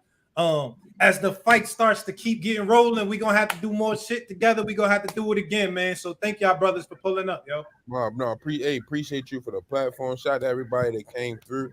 And I just want to say, man, it's not a 50-50 fight. We gotta see the fight. No matter where you put the numbers at, who you put the favorite, who you got winning. Boxing needs this fight. Most important, throughout the conversation, whatever, we need to see this fight. If this is for the fans, we need to see this fight. And I think talking about it is going to build up more, you know what I mean, more get the ball rolling more for us to see this fight. Absolutely. I agree. Yo, Senior, thank you, brother. It was great chopping it up with you. Squeeze, likewise, man. It was great chopping it up with you. I like you hit the Ray Charles with the glasses on me. Next time, I'm going to be ready for you. I'm going to have some shit ready for you next time. Hey, appreciate you, man. Thank you for having us. Peace. All right, later. Yo, man, I hope y'all enjoyed that. I'm gonna still come let up other people come cook, man. Still a lot of people. I got the whole backstage still lit. So if you want to come up and cook, I'm gonna drop the link one more time. It's been a dope episode, man. We pushing for this fight, one of the biggest fights in boxing. Shakur versus Tank. Tommy, what's popping? Tommy. Hey, what's going on, man? What's up, brother? How are you? No, pretty good. I wanted to get on when these two dudes were on. There's been a lot of comments just like on any box video, not only just like tonight, but about Tank sleeping him. I don't think he's going to land anything on him. And it's going to be one of those fights that we look at where we're going to say it looked a lot like Canelo and Mayweather. And I think he's going to get frustrated, that being Tank. I think he's going to get frustrated. He's not going to be able to land anything on him. And the thing is, there's going to be times, I think, later on in the fight where he's going to actually start backing Tank up like Mayweather did Canelo. The reason I say that is because he's going to get frustrated and none of those power shots aren't going to land. But there was a couple things I wanted to say to those guys. It was something about the resumes, but people want to bash on Shakur's resume for some reason. He's a 3-division champ. He's unified in one of those divisions, right? And he's calling out everybody, but Tank's really only got a belt that he won in one division, and that's at 130, and it was against, who was it? Was it like Santa Cruz or Pedraza? Well, definitely beat Pedraza for a belt. But hold on, I can't say only one division though. I can't say that with just one division as far as the belt is concerned. Well, now he's a champ at 135. He beat Frank Martin, but they gave him the title. I mean, you could say it was a vacant title. He could have won it against Frank, but Shakur got a vacant title at 135 also. So I can't just, we got to count those also, to be fair. I feel like we got to count those as well. All right. I mean, he beat Yoshino for the belt, right? Or no, he didn't. He beat De Los Santos. No. I think he beat Yoshino for the vacant, if I'm not mistaken. I think that was for the vacant title. I don't know. I think he beat De Los Santos for that vacant title. Go ahead, answer the door. But all right. I had to double check that. But okay, based off resume, let me have a question for you, Cigar. Who do you think actually has a better resume? Because people bash on Shakur's resume, but we don't really bash on Tank's resume. I think Tank got the better resume right now as it stands. Tank's been in longer, you know what I'm saying? But I definitely feel like Tank's resume is better than Shakur's. When I'm looking at, he beat Pedraza, undefeated fighter at the time. Pedraza was, I think we can't look at Pedraza just now as opposed to who he was at the time he fought him. Because remember, at that time also, Tank wasn't the favorite against Pedraza. He wasn't the favorite. Pedraza was actually the favorite on the betting odds. You know what I'm saying? So I got to give him that. I think the Mario Barrios fight was a big win. I think especially him going up to 140. I think that was a big win for him. Leo Santa Cruz was cool. I thought I liked the Urielkas Gamboa win as well. So I would say I think right now as it stands, I feel like Tank has the better resume. Okay, I'm gonna. Yeah, you don't agree? You don't agree? I don't agree with it. I will say the Pedraza. One thing you said was like you gotta take the fight at what it was that time. I mean, if Pedraza was undefeated, I know he beat Tevin Farmer. That was a good win. But the other dudes that you mentioned, who was it? Gamboa was old. Tore his Achilles like second round or something like that. Mm-hmm. But he already been beat up multiple times by everybody at that point of his career. And then you said Mario Barrios. The thing about that fight, and a lot of people don't talk about it, is he actually had a rehydration clause in that fight.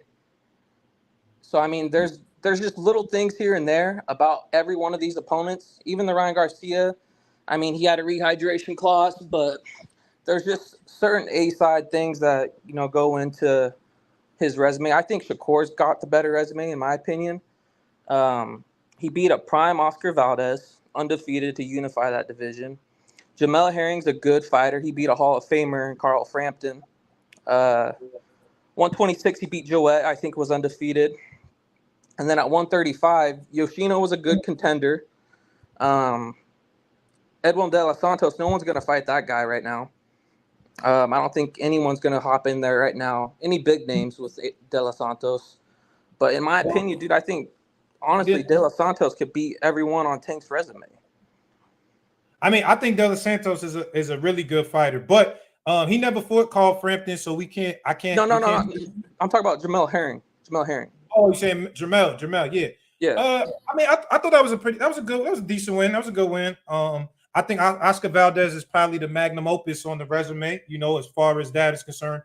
But I think, I just feel like Tank has been in longer. So he definitely, to me, has the more quality opponents. But I agree, though. I think Edwin De Los Santos is a very good fighter. I didn't like, the way Shakur was hurt during that fight. So, that's what we saw. But I would like to see, I told Kenny that as well, I would like to see Tank versus De Los Santos next. I feel like De Los Santos hasn't had a fight since then. I think he's a really good fighter. That's a fight I'd really love to see. I mean, I would like to see it too, but I don't think they're going to do that. I mean, I don't even know what route they're going right now, but if they go up to 140 and fight Ryo, I think that's BS, because when Haney had a belt at 140, they didn't want to go up to 140 to fight him. But for Mario Barrios, I mean, they go do it. There's always a catch to it. They're not going to fight the guy at the moment. They're going to maybe fight him, when they've seen him, have some weaknesses and stuff like that. Like, I think the Lomachenko thing, yeah, Lomachenko ducked, but what about all them years that he was calling Tank out? And then you have interviews with Mayweather going on there saying, we're not going to fight him right now, and actually verbally say, we're going to wait till he gets older to fight Lomachenko. But, I mean... Yeah, Floyd did say that. Regardless, he's ducking, though. Lomachenko's ducking now.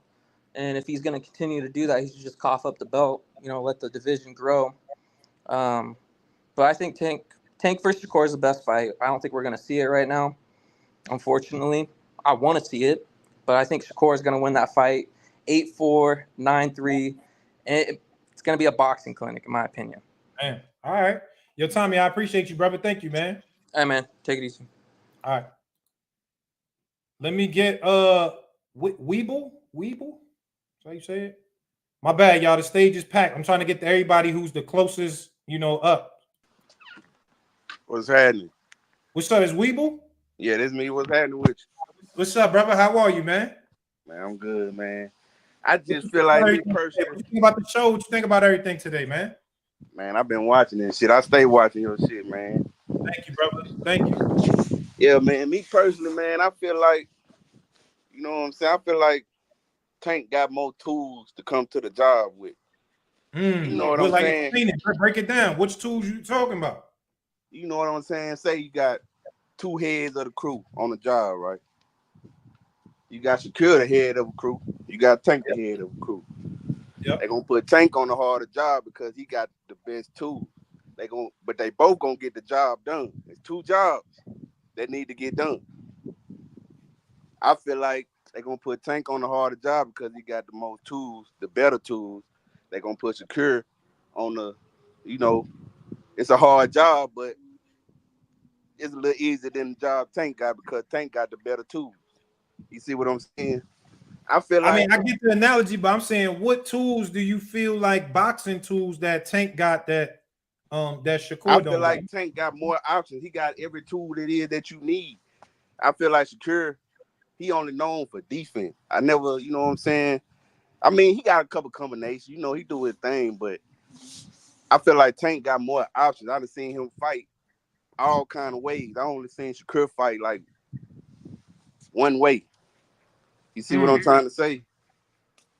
I mean, I would disagree with that. I think like when I saw him like earlier on in his career, like when he fought Jeremiah Nakatila and he used lateral movement and everybody said he was boring. I remember Timothy Bradley on the broadcast was like, yo, that was boring. I was going to fall asleep, blah, blah, blah.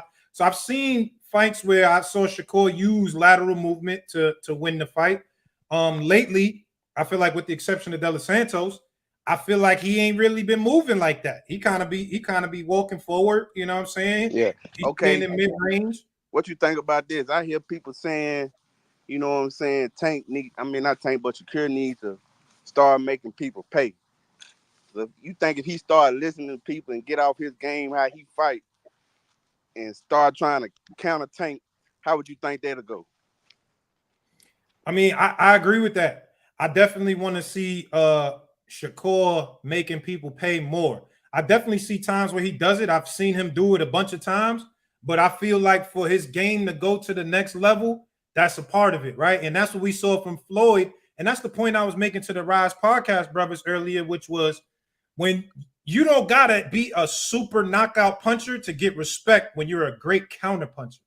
Because counter punching is the shit that you can't see that's gonna sting you enough that it make you hesitant. It make you know, like, all right, cool. I threw this jab, motherfucker came over the top, bow. I didn't see it. It kind of make you a little hesitant now to throw that same jab like that because you like, all right, I just got caught with some shit I didn't see. So I think Shakur to go to the next level, I would agree with that. You gotta make them pay. You can't just make them make mistakes and miss. You gotta make them pay. Do you think if he get on that, because he make people pay sometimes, but if he listen to people like and start trying to do that more, and especially against Tank, do you think they would get him off his fight and mess him up? Like, you know what I'm saying? Like, not fight his fight. Yeah. I mean, I think you got to be selective with Tank because that boy can make you pay. You feel me? So Yeah. you definitely got to be selective. But I think, I think Shakur does a good job of like, I heard Drake say this one time. Drake said, the best advice I got was don't take no advice. And Okay. I fuck with that because it's like, yo, I got here doing what I do, and I'm going to listen to that. I don't care what nobody else say. And I kind of feel like Shakur has a similar attitude sometimes. Maybe not with people in his internal circle. I feel like he listens to them. I like Shakur. Everybody else, I think he kind of just be like, whether it's good advice or not, just disregarding, like, that's what I think. I like him, but I just feel like, man, I done seen Tank do it all. You know what I'm saying? I done seen him do, like, I feel like Shakur probably ain't pulled everything out of his bag yet. I feel like Tank done pulled more stuff out of his bag than Shakur has. You know what I'm saying? I would agree. We just I ain't would agree seen. with that. I would agree with that. I also think, like I told the last guy, I think Tank has had the harder opposition. Somebody like Shakur, if I can get the job done and make it easy, I'm gonna get the job done. It's like I ain't gonna use the tools, like you brought up the toolbox. I ain't bringing out the sledgehammer if I only need the regular hammer. I ain't gonna bring out the sledgehammer. I feel like Tank is gonna bring out the sledgehammer no matter what the job is. Yeah, I feel you on that. I feel you. Yeah, I see what you're saying. I see where you're going with it. I agree. Listen, I'm not mad at anybody who say that Tank win because, man, that's a bad motherfucker. So I ain't mad at that. I ain't mad at that. All right, man. I appreciate you, man, for letting me on here, man. I be checking all your shit out, bro. Yo, thank you, bro. I appreciate you, dog. Thank you, man. All right. All right. Yo, let me get Carl Brown. Carl Brown, what's up? Oh, all right. Hold on. Let me get over here. I'm at my daughter cheerleader. I'm about to tell you right now. Hold on. My bad. I ain't want the noise to interrupt. But I do want to put my input. I've been waiting for a long time, brother. Yo, all right, look. I'm going to make mine short and simple. Like, a lot of people not even talking of, it's not even the fact that Shakur and the defense that they talking about. From what I see, like, Shakur don't punch on the move. And that's why I ain't even going front. I giving Shakur a hard time to even beat Frank Martin. Like that, it sounds good to a lot of people with the defense. Go back and look at every Shakur fight. Shakur don't swing unless you standing there.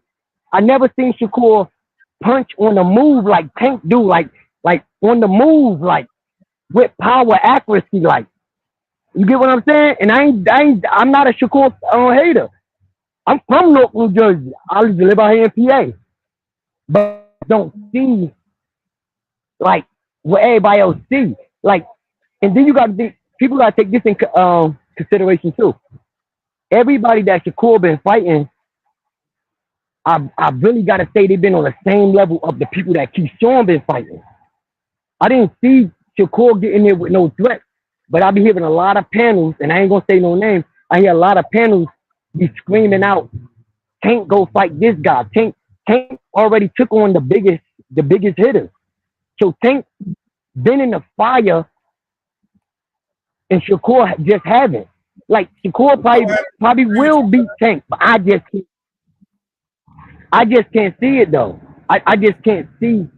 I would have to disagree Shakur, with you. and then they say outbox him. I would have to disagree with you. I think that Tank has the better resume. I would agree with that. But I can't say he's fought the A-level guys like that either. I mean, we haven't seen the Tank versus Loma. You know what I'm saying? I would say, I think Ryan Garcia is definitely a good opponent. But we haven't seen him against Devin Haney, Teofimo Lopez, the other guys that were considered A-level around him. So I can't necessarily, say I would agree with that point, even though I think his resume is better than Shakur's resume. Right. And that's my only point. Like, I haven't seen, like, I ain't gonna lie, bro. Like, when I look at Shakur fight, I see the same exact combinations. They say Tank fight the same type of similar guys. I gotta say Shakur fight the same type of, like, I didn't see nothing. I didn't see Shakur fight different type of guys. I just didn't see that. I seen Shakur fight the same level of guys that they supposed to put Keyshawn, like Yoshino. The only thing that made Yoshino stand out was his undefeated record. He was slow, flat-footed, swinging like. And then when people say Shakur going out, y'all gotta think Tank could box. Let's just take away Tank power. We talk about Tank boxing skills is A level, and I don't think nobody gonna say I'm lying about that. Like, name a shot that anybody that Tank fought, and we can't sleep on Frank Martin. Frank Martin was sleeping. Frank Martin. It was to the point that people were saying, "Let Frank Martin get a punch off on you, and Frank will put you out." And we've seen it time and time again. Frank ran some shots on Tank. I was scared that Frank could knock Tank out, but I knew Tank could knock Frank out too. But all I'm saying, I just see like 3 different type of combinations that Shakur rolls, and I don't see nothing else. He got the uppercut, he got the overhand on left, he got the jab, and of course the body work. I just don't see like enough that Tank gonna be thinking. Shakur don't move and catch somebody with a left hook or hit him with a body and they come up with a. I don't see that. You got to be standing there in front of Shakur. I just don't. And I swear to God, bro, I love boxing. I just been waiting for a platform to say that part because nobody never say that. It's not the fact that Shakur be jumping out of the way. I like that he jump out the way like that. I think that takes skills to be able to jump out the way and do that. But I'm talking about when Tank take your best shot and swing with you, Tank got too many like overhands or body shot left hook. Like Tank got that. And nobody can see. Damn. Okay. Boy, cut off. But I mean, I think it was some validity to what he was saying. I think Frank Martin would get beat by Shakur pretty, I'm gonna say easily, but pretty decisively. I don't see Frank Martin being able to beat Shakur at all. Also, when we're talking about Shakur's resume, we gotta take into account what's going on too. The kid been getting ducked. It's not like, one is you have to consider the landscape and the context around the resume, right? Like we can't just say resume. You got to look at the context around the resume, which is he been calling out William Zepeda. William Zepeda been ducking. He called out Pitbull Cruz. Pitbull Cruz was ducking. He called out Frank Martin and had a verbal agreement. Frank Martin backed out of that fight. So, again, you have to, I'm just saying is, again, we're not making excuses, but you have to bring context around the points that you're making as well. So, like I said, I keep it real 100%. I think that Tank Davis, as of right now, has a better resume. Jerron Smith, my bad, bro. I've been trying to get you. You know what? I'm gonna do what I gotta do now. I'm gonna when you give a super chat and you want to come on, you gotta put your email too, and I'll send you the link in the email direct. Because if I put the link in it just gets so full that I can't even get nobody up. So my bad, bro. I appreciate the super chat, brother. Thank you. Oh no, definitely, man. I appreciate what you do for the sport and everything. I like the show today. You had a good show. I just wanted to make a few points that I don't think nobody really have been looking at. When y'all was talking about the feet, I admit Shakur has faster feet than Tank, but I feel like Tank has quicker feet.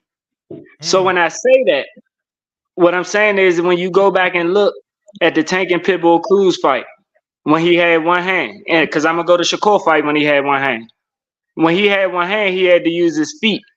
The quickness and how he was able to turn Pitbull. My problem with Shakur fighting Tank is when Shakur had one hand and it was only up to his feet, when he turned, he was in a ring with De Los Santos, who can turn with him. He wasn't able to get off. Every time he turned, De Los Santos turned with him, and he got back on the bike and had to reset. So my question to you is, when you in there with somebody like that, because Tank is going to be able to turn with them, when Tank turns with them and Tank let go, because like Tank said a while back, everything all good when you shooting them guns, but when them bullets come back at you, how you gonna react? That's my whole thing. Tank has been touched.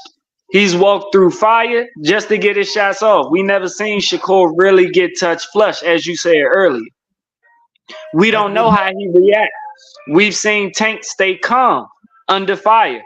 We seen Shakur get frustrated just because either he got a fighter standing in front of him that he can't get out the way and art him, or he got a fighter that's moving that he can't catch up with in De Los Santos. You see what I'm saying? I was with you until that. I don't think I would disagree that he was frustrated in terms of the actual fight. I mean, I think with Artem, he was definitely frustrated in terms of just trying to get a KO. I don't think he was frustrated necessarily with the fight. And then even with Santos, I didn't really feel like he was that frustrated because he, I think he was content just boxing a boring fight to get the win. I think the frustration more came from people booing or whatever the case was. But I would agree with you. Tank has been through that fire and has shown on multiple occasions that he could come through that fire. And even what Kenny Ellis said earlier, we see what happens if Tank is down, what he could do to get out from being down. If Shakur is down, what can he do to get out from being down? And that's definitely a question that we don't know right now. So I would agree to that effect. And that's all I was just trying to get to. And then the other point of when I was saying frustrated, I mean as far as when you're in the corner and your coach is talking to you. We seen the frustration come from him when he wasn't listening. When Tank was in the corner, we heard Coach Calvin say, "Stop playing and go get him." And the first thing Tank said is, "What am I doing?" It's a difference between the student and then you have a little bit of ego. You see what I'm saying? Yeah, that's true. I mean, I definitely saw that in the last fight again. Is every fight, it's hard to say that because we also looking at, Shakur fights on ESPN. Correct. 9 out of the 12 rounds is commercials during the thing. So we not really hearing most. It's not like, how Tank or one of them other guys, when you fighting on them networks, there's no commercials. They show you every round what they saying in between.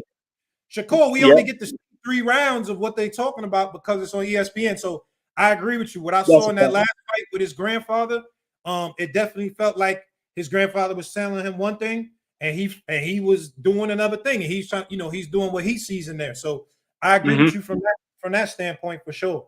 But I've definitely seen times where they've been in the corner telling Tank stuff and he not really paying attention, like he looking all over in the crowd and talking to people and they like, yo, Tank, pay attention, da-da-da. I feel like that was more before than now, like 5 fights ago or so. I haven't seen him really do that recently. But I agree with you. I think that's a good point in terms of just the corner and stuff like that. Well, I just want to say salute to you, man. I appreciate everything you do for the sport. I'm always watching, and I just hope you continue to get bigger and bigger, man. Much blessings to you. I appreciate you, dog. Thank you, bro. Yes, sir. All right. Yo, man, I'm gonna take a few more, man. We've been here 3 hours and some change. Let me take a few more. Let me get Jalon Reed. Yo. What's good, Najee? What's up, brother? How are you, man? It's all good. How you doing, bro?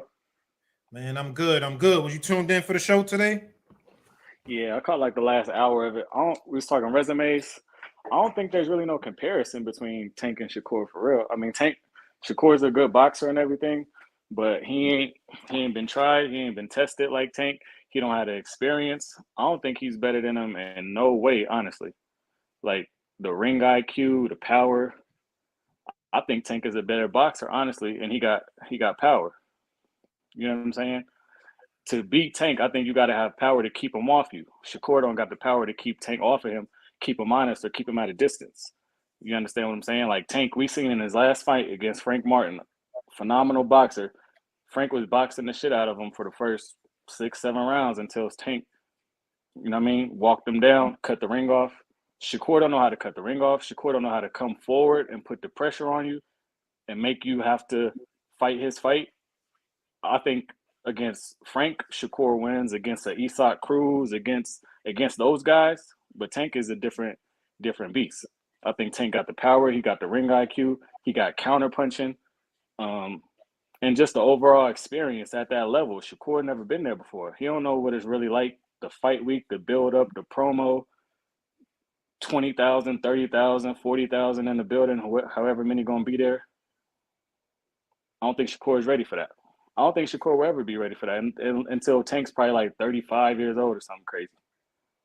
But I just think Tank is on a whole nother level. I would definitely disagree with you in terms of Frank Martin being a phenomenal boxer. I don't think he's phenomenal, and I say that with all due respect. I think he's a good boxer. But again, if we're looking at the Frank Martin versus Artem fight, Artem was getting busy on him. He arguably lost that fight. You know what I'm saying? So I can't say that I think he's phenomenal. I definitely think that there's a difference between levels, you know, from Shakur and Tank.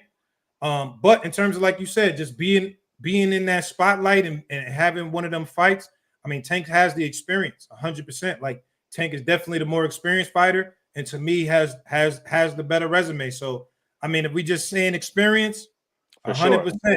I don't know if I could say that we said the best boxing skills belong to Tank. I don't know if I would agree with that. But I do think Tank is a tremendous boxer as well. For sure. And resume wise, like you said, Shakur, he been ducked. He ain't been able to fight the Lomas, you know what I mean, the Devons, the Ryans, etc. Even Tiafimo, for what it's worth. I hope he gets back. You know what I mean? And he looked good too. But the Oscar Valdez, I think that was probably his best win. He beat up Jamel Herring convincingly, but Oscar Valdez was prime. He was ready. I fuck with Oscar Valdez. I had Miguel Burchett beating Oscar Valdez before that fight. And, you know, Oscar Valdez showed me some shit, and then Shakur beat him. So, you know, we'll see. But Tank and Shakur, I just think, I think Tank is definitely beyond him. And like I said, I don't think to beat a Tank, you got to have power to keep him off you. I don't think a boxer could beat Tank because Tank is going to walk you down. He's going to cut the ring off. He's going to put the power, put the pressure on you. And with Shakur, he don't really have no lateral movement. It's everything is forward and backwards. Like his pivots and his side movement ain't really there. You know what I mean? Not for a Tank. I would disagree with that. I mean, I think in the beginning of his career, he did a lot of lateral movement. People said it was boring, and then that's when I saw him stop really doing that. I think, like I said, is when I watched the Jeremiah Nakatila fight, a guy who hits very hard. You know, Shakur used the lateral movement, and I remember they said he was boring. He got booed there too, I think. And I remember Tim Bradley on the broadcast saying he felt like Shakur was moving too much and it was a boring fight. So I think Shakur has the ability to use lateral movement, but in the last like 5 or 6 fights, I haven't seen him do that. For surely. And I don't even think the fight happens until Shakur has as much or more to lose than a Tank. Like commercially, they not selling the same. Even though Shakur is a draw, he's not a Tank draw. But in order for Shakur, I think, to take that risk, the rewards got to be equal or greater. So I don't think Tank will fight a Shakur until Shakur has just as much, if not more, to lose. You know what I mean? I mean, I can't say that because he's fought guys. Frank Martin don't got as much to lose as Shakur. Frank Martin's never been a champion. So, I mean, I see what you're saying, though. But I would say I feel like, I mean, like I said, I interviewed Tank. He told me out his own mouth, 6 or 7 fight deal, Shakur one of them guys. And I believed him. When I looked at his eyes, I believed him. So I think it's gonna go down, man, and I can't wait. I hope so too. I hope that 6-fight deal is like a Devin, a Ryan again, maybe at a catch weight. Definitely Shakur, Loma, Tiafimo if you want to, do a catch weight too. All those names, all those the four kings and all that shit that they was talking. I mean, that's still there. I think Tank reigns above them, but they still great. And I don't know what's the dude's name, Matisse or whatever. Is he at 40? Sabril Matias. Well, he just got his ass whooped by Liam Pyro, so I don't know if that's gonna happen no more. But okay, because I remember they was throwing his name around and all that, and so we'll see. But I appreciate you think? Man. All right, one more question. You think Tank stays at 35 the rest of his career? Does he move up 40, 47? How far does he go? I think 40 is the max. I don't think he could go to 47. I think 47 is a different beast in terms of size, in terms of power. Tank's a smaller guy. We saw, to me, his hardest fight was Mario Barrios, and that was a tough fight. That was not an easy fight. I don't care what nobody said. And Mario Barrios at the time was at 140, but I can't really see Tank fighting at 47. I think those guys would be too big for him. For sure. All right, well, good looking, Najee. Appreciate you, brother. Yeah, I appreciate you having me on. All right. Let me get her. They've been asking for him in the chat. Let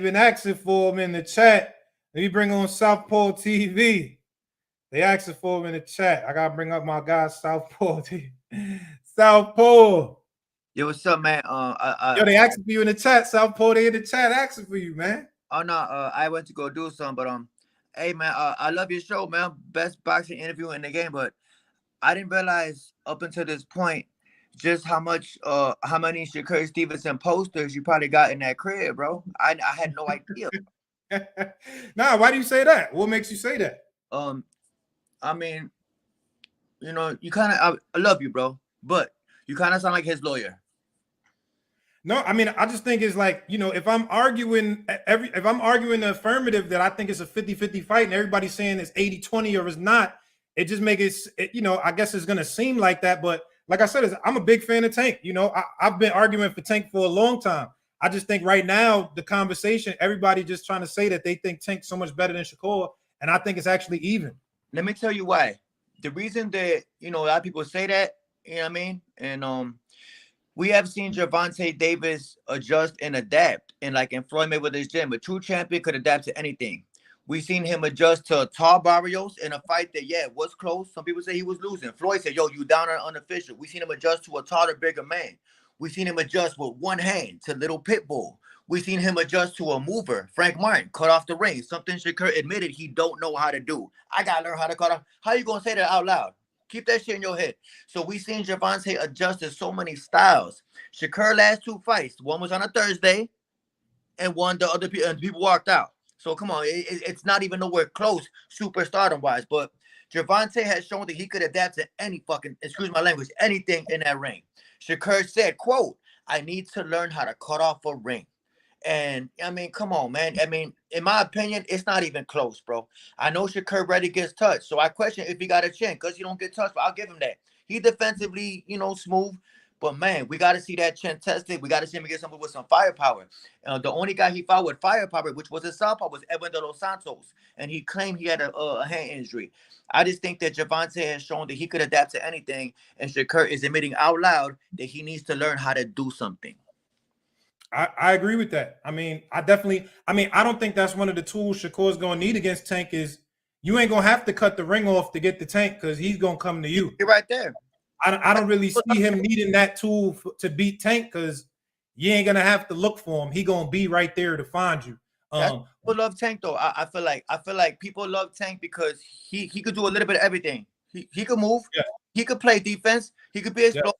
He could box, which he don't get credit for. But one thing people appreciate about Tank that Shakur I never seen in my life. Tank will fight you. He will bite down, get up in your chest, and fight you. And we have not seen Shakur do that yet, unless it was against the weakest link at 130. Dude who used to drink every day, admitted it. Drunk DUIs, I forgot his name. Herring. I think dude, yeah, but that's the only time I seen Shakur really bite down and get out on somebody. But other than that, Gervonta has shown that he could adapt. Shakur admitted that he needs to learn how to adapt. That's my take on it. You know what I mean? Nah, that makes sense. Listen, Yeah. I'm a Gervonta fan, so if I got posters, I got posters for both of them. I got posters. You really a Gervonta fan? Absolutely. Absolutely. I think that kid I think he's a special fighter. I just think because of that, and because of the knockouts, I think people are sleeping on how special Shakur is. So I just really think like those are the two guys where it's like these are the final. That's how Ray Leonard and Hagler. That's what that is to me. I think it's that level of fighters. Like these are the two best guys in the division, and we got to see them go. We need that. Absolutely. And I feel like Gervonta admitted that he was part of that deal, but people is not sleeping on Shakur, bro. They sleeping at Shakur fights. And you know what I'm saying? Hey, you seen Cameron and Mace. They recorded themselves sleeping watching a fight. You know what I mean? But much respect to you, man. Best boxing interview in the game. You know what I'm saying? It's all about keeping Shakur down. I'm gone. Yo, Southpaw, thank you, man. Yo, Southpaw TV is crazy, man. Southpaw is crazy. Yo, y'all gotta stop saying, Najee, if you didn't need a good relationship with Shakur, you would have to say Tank has the edge on him 100%. So you don't think I need a good relationship with Tank also? Does that make any sense? I know Tank. I've interviewed Tank multiple times. Again, my stance don't got nothing to do with relationships, whatever. I'm keeping it 100 with how I feel about the fight game, bro. That's it. This is how I feel, and I'm saying how I feel. I'm not disrespecting nobody. I ain't coming out of my mouth saying nothing crazy. I'm just analyzing the fight game and letting you know what I see. Let me get Jay Munna. Jay Munna, what's up? Yo, what's good, brother? Yo, this is a touchy subject for the boxing community, man. It's crazy if you don't agree with people. They say you a hater or I'm biased and this and that because I don't agree with you. I'm biased. It's crazy. Yeah, man. I don't know, man, but the winner of this fight, man, I ain't gonna lie, I'm gonna have to go with Tank, bro. I'm gonna have to go with I'm Tank. not mad at that. I'm not mad at that. Tell me why. Give me the reasoning. It's just like, for starters, let me start off with this. Every time I watch like somebody who sparred both of them, literally every one of them, they say Tank. So it's like that, and then like I just never seen Shakur fight a guy that has like elite boxing skill with elite power too. Like I never seen that. There's not really that many guys that got that, to be honest. Real shit. You're right. So it's like, you ain't see that. so it's You're like right. I don't know if you ever watched like guys who spar both of them, like interviewers are asked like, oh, who will win in the fight, Tank or Shakur? All of them say Tank. So it's like, how can I argue with a guy who sparred both of them? Feel me? I mean, I guess so. You know, I just go off of my eyes, bro, and what I see. I'm right a lot in terms of upsets. Like last night, I told everybody Makhmadov, the big old, I put on Twitter. I say, yo, Vianello gonna upset Makhmadov. Look at it. Everybody, what the hell? You don't know what you're talking about. You don't know about boxing. Bro, I just look at what I see, and I'm saying styles make fights. And that's what I'm saying in this fight. I just really feel like it's an even fight. I could see a pathway for both to win. Clearly, there's a path for Tank to win. Clearly, like, yeah. And he got two paths. He could stop you, and he could win a 12-round decision as well. And it's like Shakur another not gonna be thing. able to stop Tank. It's like another thing. Like Tank is the major A side, right? So he's gonna have a smaller ring come fight night. The entire crowd's gonna be on his side, so all the pressure is gonna be on Shakur. So it's like, can he overcome that pressure? Is what I'm saying.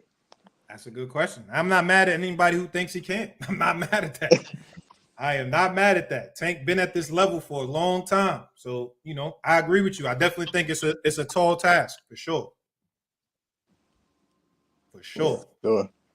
Well, Sha, I appreciate you having me on, man. Thank you, brother. I appreciate you tapping in, dog. Thank you, man. I appreciate it. All right. Yo, Trav, what's popping, Trav? Bro, what's that word? What's up, bro? What's up, man? I came on one time before from Brooklyn, New York. But yeah, I got Tank in this fight too, man. Yeah, let me know how you see it going. It's just I think we seen Tank show us way more than what Shakur shown us. You know what I'm saying? I think, you know what I mean, we can only go off of what we seen. And with Tank, he just got too much, bro. Like you said, you just said it too. He could win a decision. He could win by knockout. I don't think Shakur, unless a miracle happened, he can't knock Tank out. You know what I'm saying? I agree. I think the best situation it could be a draw if it go to, you know what I mean, to a decision. That's a possibility. You know what I'm saying? Just because they gonna want to see it again. You know what I mean? But yeah, man, it could be a boring fight. It's so many ways it could go. I just think Tank just got too much, bro. I think, you know, when Mario Barrios was, you know what I'm saying, Tank had to press. Like, he had to walk him down. You know what I'm saying? Like, and then we seen Rolly kind of, I remember when you just said about cutting the ring, Rolly kind of, he kind of made Rolly have to try to cut off the ring and get to him. And he, you know what I mean? He played different games, bro. And I just ain't seen Shakur play them games. Like, I seen one thing. He, you know, maybe Jamel Herring, when he knew he didn't have nothing to really, you know what I mean, get him back with, or he just couldn't get to him. He knew Jamel Herring so good just from the history. You know what I'm saying? I think that he felt comfortable to just get in there and really fight. Like, that was the closest I seen Shakur get to looking like Gotti Mayweather. You know what I'm saying? Where I'm like, oh, you biting down. He beat fire out of Jamel Herring. You know what I'm saying? We ain't seen that guy since. I thought I was gonna get it with Valdez. You know what I'm saying? Just once I seen certain things in the talent gap, I was like, man, I think Shakur gonna bite down at some point and just start walking this dude down. He just, you know, he ain't give us that. So I don't know, bro. I just think Tank got more. You know.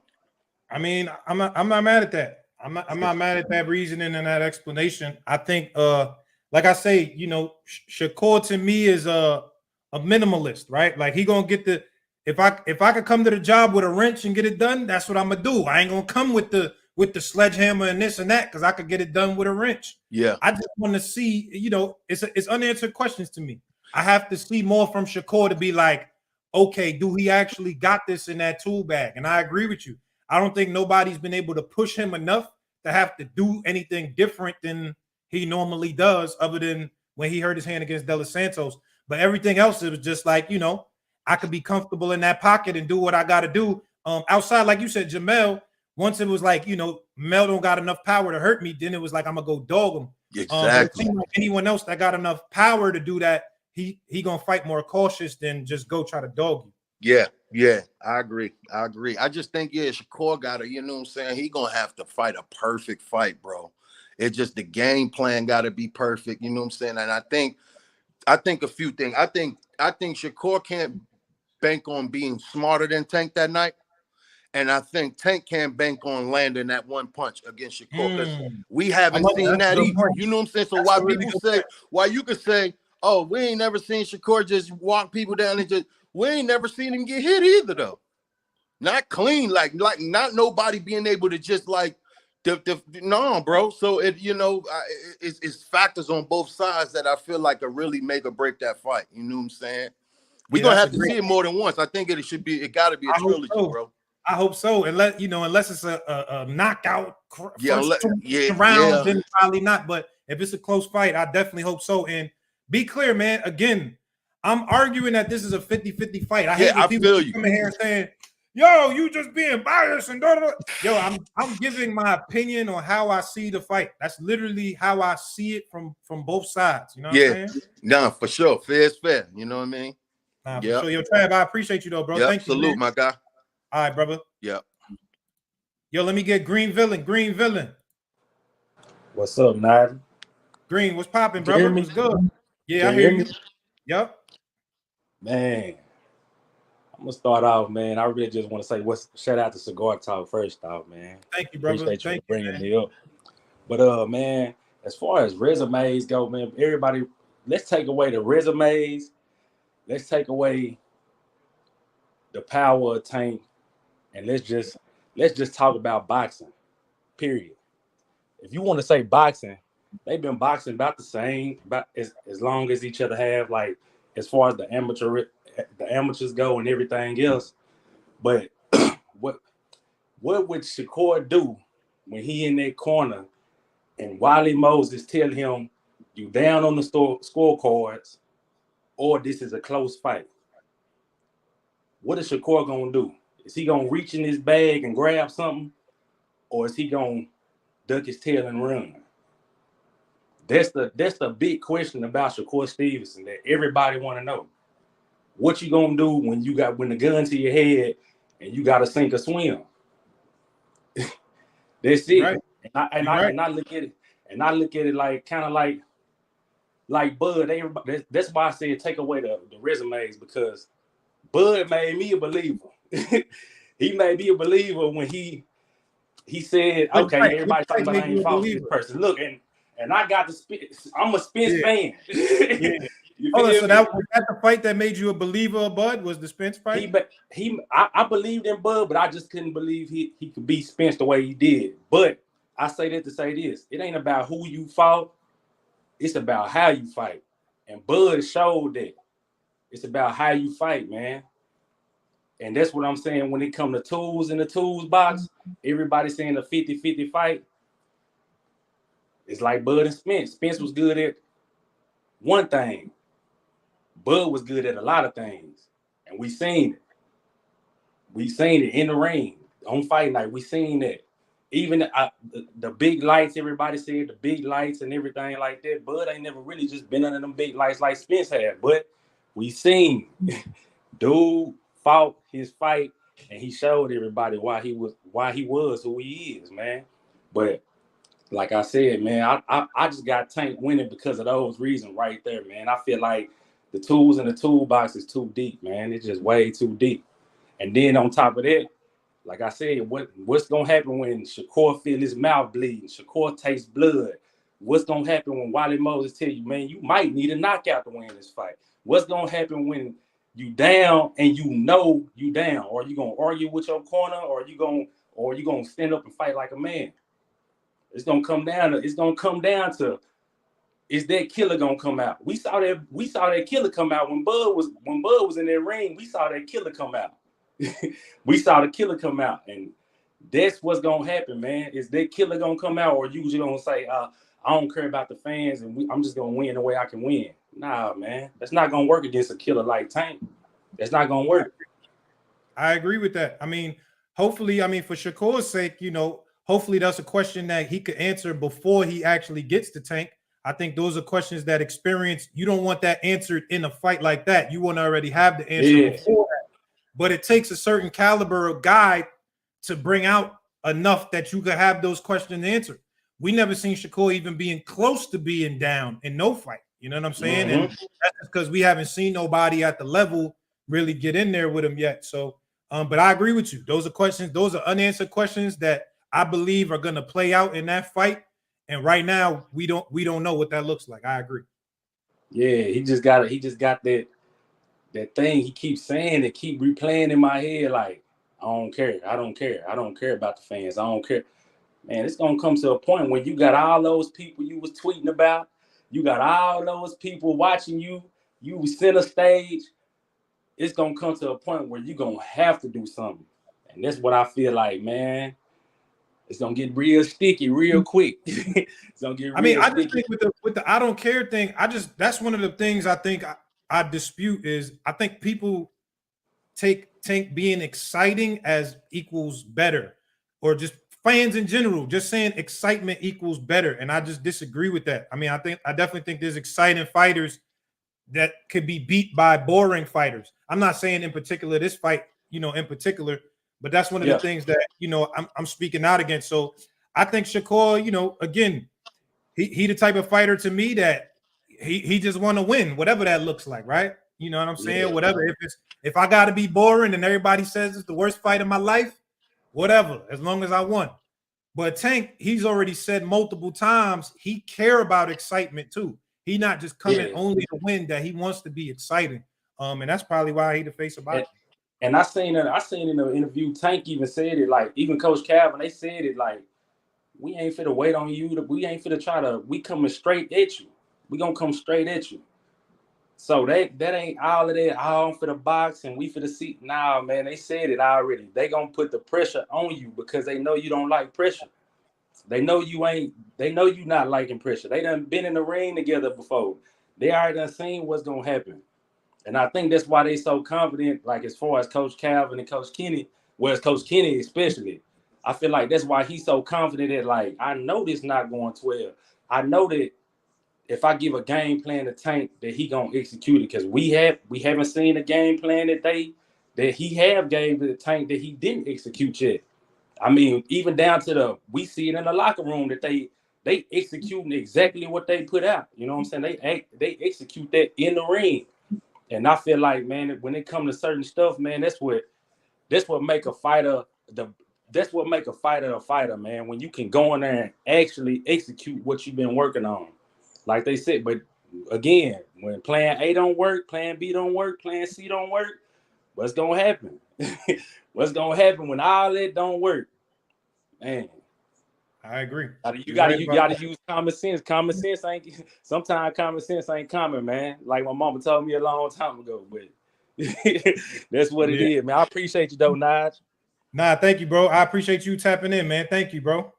Yes, sir. All right. Yo, listen, man, I'm gonna get a couple more before I get off. We've been on this thing 3 hours, man. It was a super dope episode. I had the brothers from the Rize podcast. Kenny Ellis pulled up, Coach Kenny as well. Great show so far. I got 3 more in me before we gotta wrap up for the week. Let me get Hefe. My boy.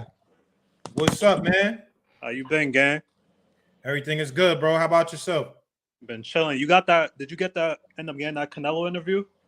Nah, man, I didn't. I was supposed to get it. I was supposed to do mine right after Gillian Wallow, and the press conference ran over. So by the time they was done, Canelo and his team was like that they had to leave. So I ain't end up getting it, bro. Damn, yeah, I'm sorry about that. You're gonna get it though. You're gonna get it real soon. Yo, bro, I'm Hopefully gonna be in this after. boxing shit for years to come. So I ain't worried about it, man. We patient, brother. Facts though. But Najee, you forgetting one other thing too, bro, that we not talking about. What's that? Shakur's not gonna win before the fight. The build up to the fight. Remember, you was on live, I think, 3 days after Shakur beat Ardem. He didn't have a good performance, yada yada yada. Boy tweeted like 300 times going at everybody. You know the build up before this fight is gonna be something he ain't never seen before. He's gonna have niggas coming in his DM saying, "Yo, I bet my house on you, bro. Yo, you better go beat this nigga." And I don't think he got it in him, bro. I don't think he got it in him, bro. This is not gonna be. Why you don't think that though? He didn't show me anything, bro. I seen Tank show. You could say whatever you want about Rolly, but the way he fought Rolly and the way he fought power punchers, this version of Rolly now backs up. The old version of Rolly was coming right at you. Knockout artists. That's who Tank fought.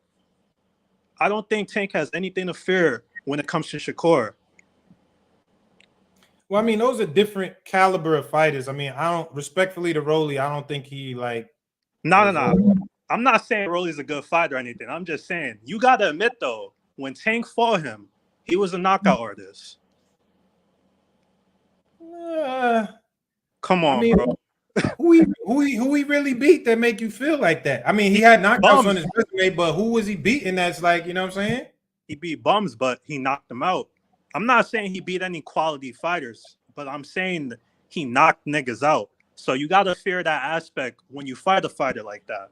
With Shakur, I can't really get down with that because, like, I think it's just easy to knock out guys that ain't like. All right, look at Edgar Berlanga. In his first, remember, he had the crazy knockout streak. It was like the first 16 fights or whatever. He had first round knockouts 16 times or some crazy shit like that. And as soon as he went up to the next level, he ain't been able to get knockouts the same way. So I just say it's easier to KO guys that's not on the level. And once you step up to that other level, then that lets me know if you're a real KO puncher, if you could do that on the next level. And I don't even mean Tank level because that's A level. Tank is the A level. I just mean even guys underneath Tank, could he do that?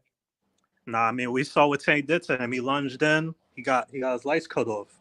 We saw what the old man did to him. He got robbed. No, that nigga got robbed. That nigga need a rematch. But why you said Tank needs to fight Edwin De Los Santos though? I don't think needs. I didn't say needs. I don't think he needs to do nothing. Tank is the face of boxing. He don't need to. But I think right now, as it stands, Loma ducked. Pitbull Cruz just lost because I would have wanted the rematch. That's what I was hoping to see if Pitbull would have beat El Rayo. But I just feel like El Rayo ain't all that. El Rayo got his lights turned off by De Los Santos. So I'm just like, I don't know. I feel like that's the guy Shakur just fought that everyone was saying they thought Shakur had a bad fight or he was running and blah, blah, blah. So to me, that's like a statement. If, I feel like if Tank take on Edwin and he decisively beats or KOs Edwin, I think that's a statement as far as 135. Like who else would you want to see that could fight now? That's a possibility. Remember, I think they to be honest with you, bro, I think he's gonna fight Devin next. Cause I see Devin back. Yeah, I see. Come on, man. Listen, bro. Listen, man. You gotta cash out now, bro. Yo, Devin Haney just got his block knocked off by Ryan Garcia. They ain't gonna do that. Hell no. I mean, eventually it's gonna happen, bro. You might as well go get your payday. Feel me? Bro, you trying to get Devin out the sport, man. Come on, bro. Well, I'm trying to get Devin out the sport, gang. Come on, bro. You gotta at least give him a tune-up, bro. He just had a hard fight on Ostery.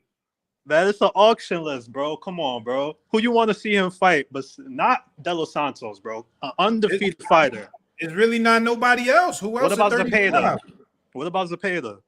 Zepeda just told, unless Zepeda was, saying that just to what's the name, to Shakur, but Zepeda just told him he didn't want to fight because he got a baby right now. Like his wife is due to have a baby, and he was like he want to spend time with his kid.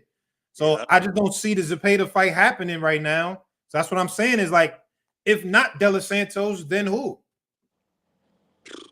Unless this nigga's gonna take a long break, but I think him and Shakur just need to fight and get this shit over with, bro. It's been too long waiting. Tired of seeing niggas come in here talking crazy about Tank. I know you're gonna go to the fight, but I need you to go live that same week after the fight, bro. Whenever they fight, I need you to go live, bro. I need you to cook up. On that fight, you know I'm going crazy, B. I'm gonna be over there. Come on, man. You already know what we doing for that. When Shakur lose, bro, keep your eye on him, bro. He might crash out when he loses, bro. I didn't even say if. I said when. All right. Shit, I feel you have faith. Yo, I appreciate you tapping in though, bro. Thank you. All right, gang, stay up. All right. All right, let me get Bud gonna stop Canelo. Yo, what up, Najee? Good to see you What's up? again. What's poppin'? Yeah, see, it's patience, man. That's why I want, people be crying who you getting on and all that. Just be patient, man. If you're gonna get on, gonna get on. But the chat be super packed, so my bad, man. Yeah, I already know. Yeah, I don't like your thumbnail though, B. Come on, B. Why you doing my man Eru like that, son? Man, that was for all them crazy fans, man. They harassed me for 5 years, bro. I gotta remind them sometimes. All right. But no, like the other dude said, that's what I was gonna say. Bud killed all the resume quotes, bro. Nobody needs to talk about resumes no more. That's irrelevant. And like you said, just like with Bud, all those fighters, Keith Thurman, Danny Garcia, all them fighters was ducking Bud. So you can't hold him talking about his resume. Just like Shakur. Like, I got Tank winning, but I'm not gonna say Shakur resume is not this and that. Knowing that Zepeda ducked, Pitbull ducked, all these different fighters avoided him. You know what I'm saying? So at the end of the day, that's really irrelevant. You know what I'm saying? But as far as this fight goes, I definitely got Tank. Shakur, like Tank is a complete fighter, bro. It's like it's nothing that he don't have in his arsenal, and to me, that's what make him the better fighter because it's things we know Shakur is missing, like cutting off the ring, like Southpaw said, and he admitted that. And he not in sync with his corner like that. We see that he can have problems. He don't want to listen because his ego. He wasn't even listening to Bud and Andre Ward when they was telling him. He still was talking instead of listening. You know what I'm saying? And I want to debunk the everybody keeps saying Shakur never been hit, he never been hurt, none of that. He already admitted that Oscar Valdez gave him a body shot that almost made him throw up. He did admit that. So you telling me Tank don't hit harder than Valdez? Tank is gonna get to him, bro, and he not as good as Valdez is not as good as Tank, bro. It's just like when he get hit, he not gonna be able to stop Tank from. He gonna get hit. That's the point that I'm making. So we don't know. Yeah. We want to see the fight because we don't know what's gonna actually happen when it happens. But in my opinion, he not gonna know what to do when that happens. You know what I'm saying? I don't think he could take those hits from Tank, bro. And like you said, let me say this to your point before you continue. Yeah. I agree with you that he did. But I don't look at it like a negative. To me, that's a part of dog, right? Like when they say, what's dog? If he got hit with a body shot that was that hurtful to him that was about to make him throw up, none of us knew that. Nobody didn't know that. If he didn't say that, we wouldn't have knew that. And I think that's a part of dog that you able to disguise, you able to muster it up and not be, you know what I'm saying? And not show that you hurt. Because nobody didn't know he was hurt, you know what I'm saying? Except for his corner. So I to me, that's a part of dog to be able to be like, nigga, I took this big ass punch and I just dealt with it and I ain't show no effects of it. To me, that's a part of dog to me. Yeah, I agree with that. But I would just say that to the point that he can't get hit and he can't get hurt. You know? No, I agree. I agree with that. Yeah, so like everybody said pretty much everything, but I agree with you on the De Los Santos fight for Tank. Like I heard he fighting some other dude with a belt next, but the De Los Santos fight is a great fight for him to fight next because that's going to alleviate the whole Ryu thing. Ryu stopped him, so they can stop talking about that. And if Tank beat him in a better fashion than Shakur, which obviously everybody think he is, and stop him, it's going to change the whole dynamic. A lot of people are going to say they don't even want to see the fight. But Edwin is a tough fighter, and I think he deserved that shot against Tank. You know what I'm saying? And Tank shut a lot of naysayers up. Like, all the Shakur fans going to have to respect that. You know what I'm saying? And that's a good fight for Shakur. Shakur or Tank should fight him next. You know what I'm saying? But boxing, that ain't how people be, how fighters and stuff be moving. But that's the most legit thing to happen next. One of them should either a rematch or a Tank should fight him. I agree with you 100% on that, man. Nah, But for sure. That's a yeah, great I got Tank in the fight if it ever happens. You know what I'm saying? All right. I'm taking bets. That's And fair. yeah, man. Salute to you. Thanks for having me back, man. You know, so Thank you, much brother. been said. It ain't much to say no more about it. You know what I'm saying? Yeah. But I'm gonna try to yeah. get you next time, man. Thank you, brother. I appreciate it though. Yeah, for sure. Peace. All right, later. Yo, last one. Let me get Gorgior. Yo, Najee, you hear me? Yo, I hear you, brother. What's up? Yo, man, been thinking about this fight for a hot minute, and I missed some of the show, but I missed some. I got some of the early ones. So if you touched on some of the points, I'm gonna make. Excuse me, but man, I got Shakur Stevenson. I think, man, you brought up some great points when you were saying how when he was coming up more on earlier on, how he used to move a little more with lateral movement, and he got criticized, and he kind of changed up his style a little bit, kind of trying to be more aggressive. And I think the Bud Madrimov fight is like a good example on how you need to cut out all the noise on the outside. Like, it was crazy. Like, in that fight, by the second round, they were like booing, and I was like, dang. And I think that's one of the things I'm concerned about is if Shakur can really just not have to adjust for the fans and just be the best boxer that he is. Because I think him at the top of his game, I don't think anybody can really beat him. I think he's as good as anybody I've ever seen from the technical standpoint. And yeah, like he does say, like, I need to work on this one, I need to work on that. But I mean, like, he's like, to me, like Floyd Mayweather, that level of technical ability. And I feel like Yep. And because of that, I think Hey, he you cut out, has bro. more people. You cut out just now. Oh, my bad. Can you hear me now? Yeah, I hear you now. My bad. I said I feel Tank has a lot of fans. So I feel like a lot of people probably going, and he's very exciting, so they'll probably root for him a little. He'll probably get a little bit more votes. But when I look at the fight from a style standpoint, I think Shakur really pulls it off, and I actually think he got a better resume personally. Like Conceicao was, Olympic gold medalist. Artem Hartunian was bronze medalist.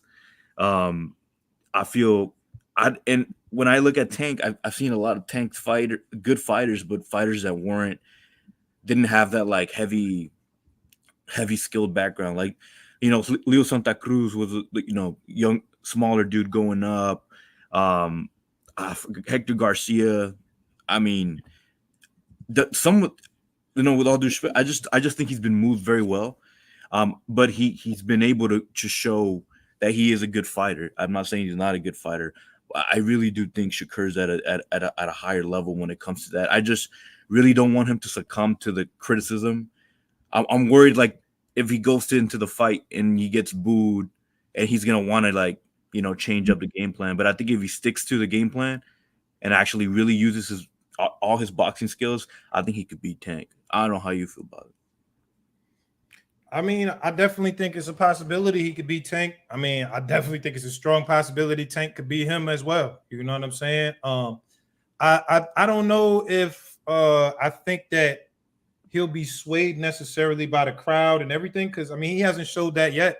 I think every time he's gotten booed, he's pretty much kept doing what he was doing, whether or not people was booing or whatever the case is. So I don't know. I don't necessarily think that, but I definitely think he has a tool bag where it's possible he can win. I think it's a possibility for sure. I think a lot of people on this chat, salute to the Rize podcast brothers. They said that they didn't feel like he really got a chance at all. I would disagree with that, but I definitely think that for Shakur to pull it out, he's gonna have to fight a near perfect fight. We've seen him do that before, but he's gonna have to fight a near perfect fight against Tank, and it's a very hard thing to do. But I think it's possible. But it's a very, very hard thing to do. Yeah, I don't think I haven't seen. It's like when Tank fought Gamboa, I think probably Gamboa is probably the most decorated amateur Tank has fought, and this was Gamboa towards the end of his career. And I don't know if there were circumstances outside the ring, but Tank didn't get him out of there, and I didn't see Tank get heavily criticized or anything. Well, Tank did stop him in the 12th round because but I don't even remember he was injured. He was injured, but it wasn't like it didn't stop because of the injury. He got him up out of there in the 12th round, but he was injured. I think it was an Achilles, if I'm not mistaken. Yeah, Duke could barely move. So I don't know. I guess I just expected more of a, monster blowout, take him out of there type thing. And I think with Shakur, I feel like when people say he doesn't have that dog in him, I just think it's odd. Like, I feel like I think he does. Like the Oscar Valdez fight, I think he did a great job at showing the aggressiveness. The Jamil Herring fight, he did a great job there. What was the name of that dude? Nakatilia. Like, I feel like when he wants to push it, he does push it. Even with Artem, I feel like he was really trying to go for it, trying to get him out of there, but he couldn't. And he made a lot of mistakes because of that. And I also didn't like that whole situation with his trainer, when he was like kind of trying to rebuttal there. But I think if they get all that straightened out, I think Shakur Stevenson wins. Shakur Stevenson is, I think, one of the greatest boxers to ever box. It might seem a little extreme over here, but I genuinely feel that way. And I'm gonna go with that pick. And thanks for letting me jump on, man. Nah, for sure. I appreciate you pulling up, man. Thank you, bro. All right, peace. All right. Yo, let me read some of these super chats real quick, man. I appreciate y'all pulling up to this show, man. This was a super dope episode of Cigar Talk. Super dope, man. I got let's see. Big Ed. If I'm Tank, fight Dennis, then knock out Loma off his motivation, then Shakur for all the chips on the table. You know what? I like that plan. The only thing is Dennis Berinchek is a top ranked fighter right now. I think for him to have gotten that Navarrete fight, he had to sign a deal with Top Rank. And I just don't see a position where Bob Arum is going to let the belt go when he got fighters at 35 that he wants to build up. Keyshawn Davis, Raymond Moratala, you know what I'm saying? So I definitely think that there's still, fighters in-house that it makes more sense for Top Rank to keep Berinchek away from Tank. I think it's, it will be decent money for them, but not more than the opportunity to use that belt to build up their own stable. So I don't really see the Dennis Berinchek fight as a viable option next. But I like where you're going though with the two fights and then Shakur after that. I agree. That's a good lineup. Either it's a mismatch or Manny versus Floyd, not paying. If you mean by boring Manny versus Floyd, that's a possibility. I could see that happening. Tank is better than any Shakur, and damn, you spelling everything wrong. Jalon Reed, come on, brother. Tank is better than Shakur in every way. Put me in the game, Najee. I'm in the chat. I think I had you up here, bro. But salute for the super chat. Thank you, man. Jalon Reed. Lil Corona. Shakur was hurt by Little Bam Bam to the body. Valdez hit Shakur to the body so hard he wanted to throw up. Shields said she hurt Shakur. He was hurt to the body by Valdez. That's a fact. That is a big fact.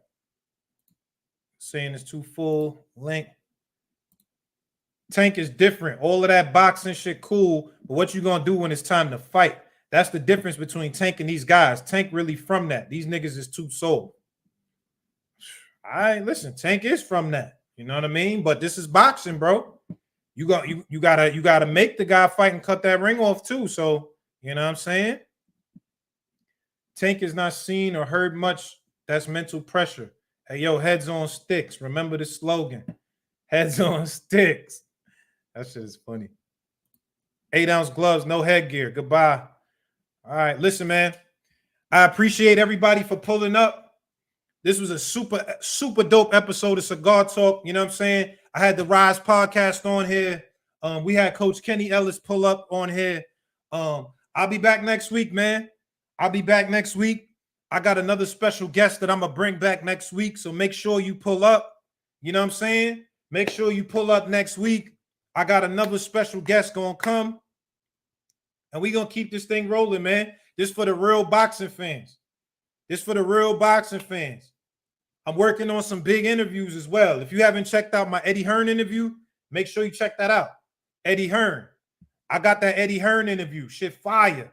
We talked about the business of boxing. You know what I'm saying? So make sure if you really want to get, y'all be talking a lot about the business, but you got to listen to these things to get the knowledge. Yo, Paulie, thank you, man. Yo, no hard feelings, bro. I saw what you were saying, bro. No hard feelings at all. I'm just saying, like, I don't got to be biased, bro. You don't got to be biased when you're not hating. I'm just speaking how I genuinely feel. Probably Tim Bradley. Maybe. We never seen Tank have issues with cutting the ring off. Mute talking point, but good show, Naj.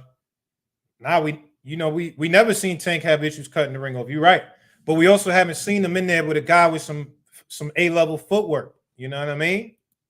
Yo, the Canelo interview didn't happen, bro. I was supposed to interview Canelo. Long story short, I was supposed to go right after Gillian Wallow. But the time frame didn't work out and Canelo had to leave, so it didn't happen.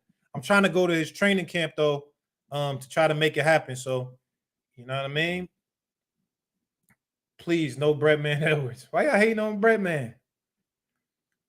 Hating on Breadman. All right, yo, super dope episode of Cigar Talk, man.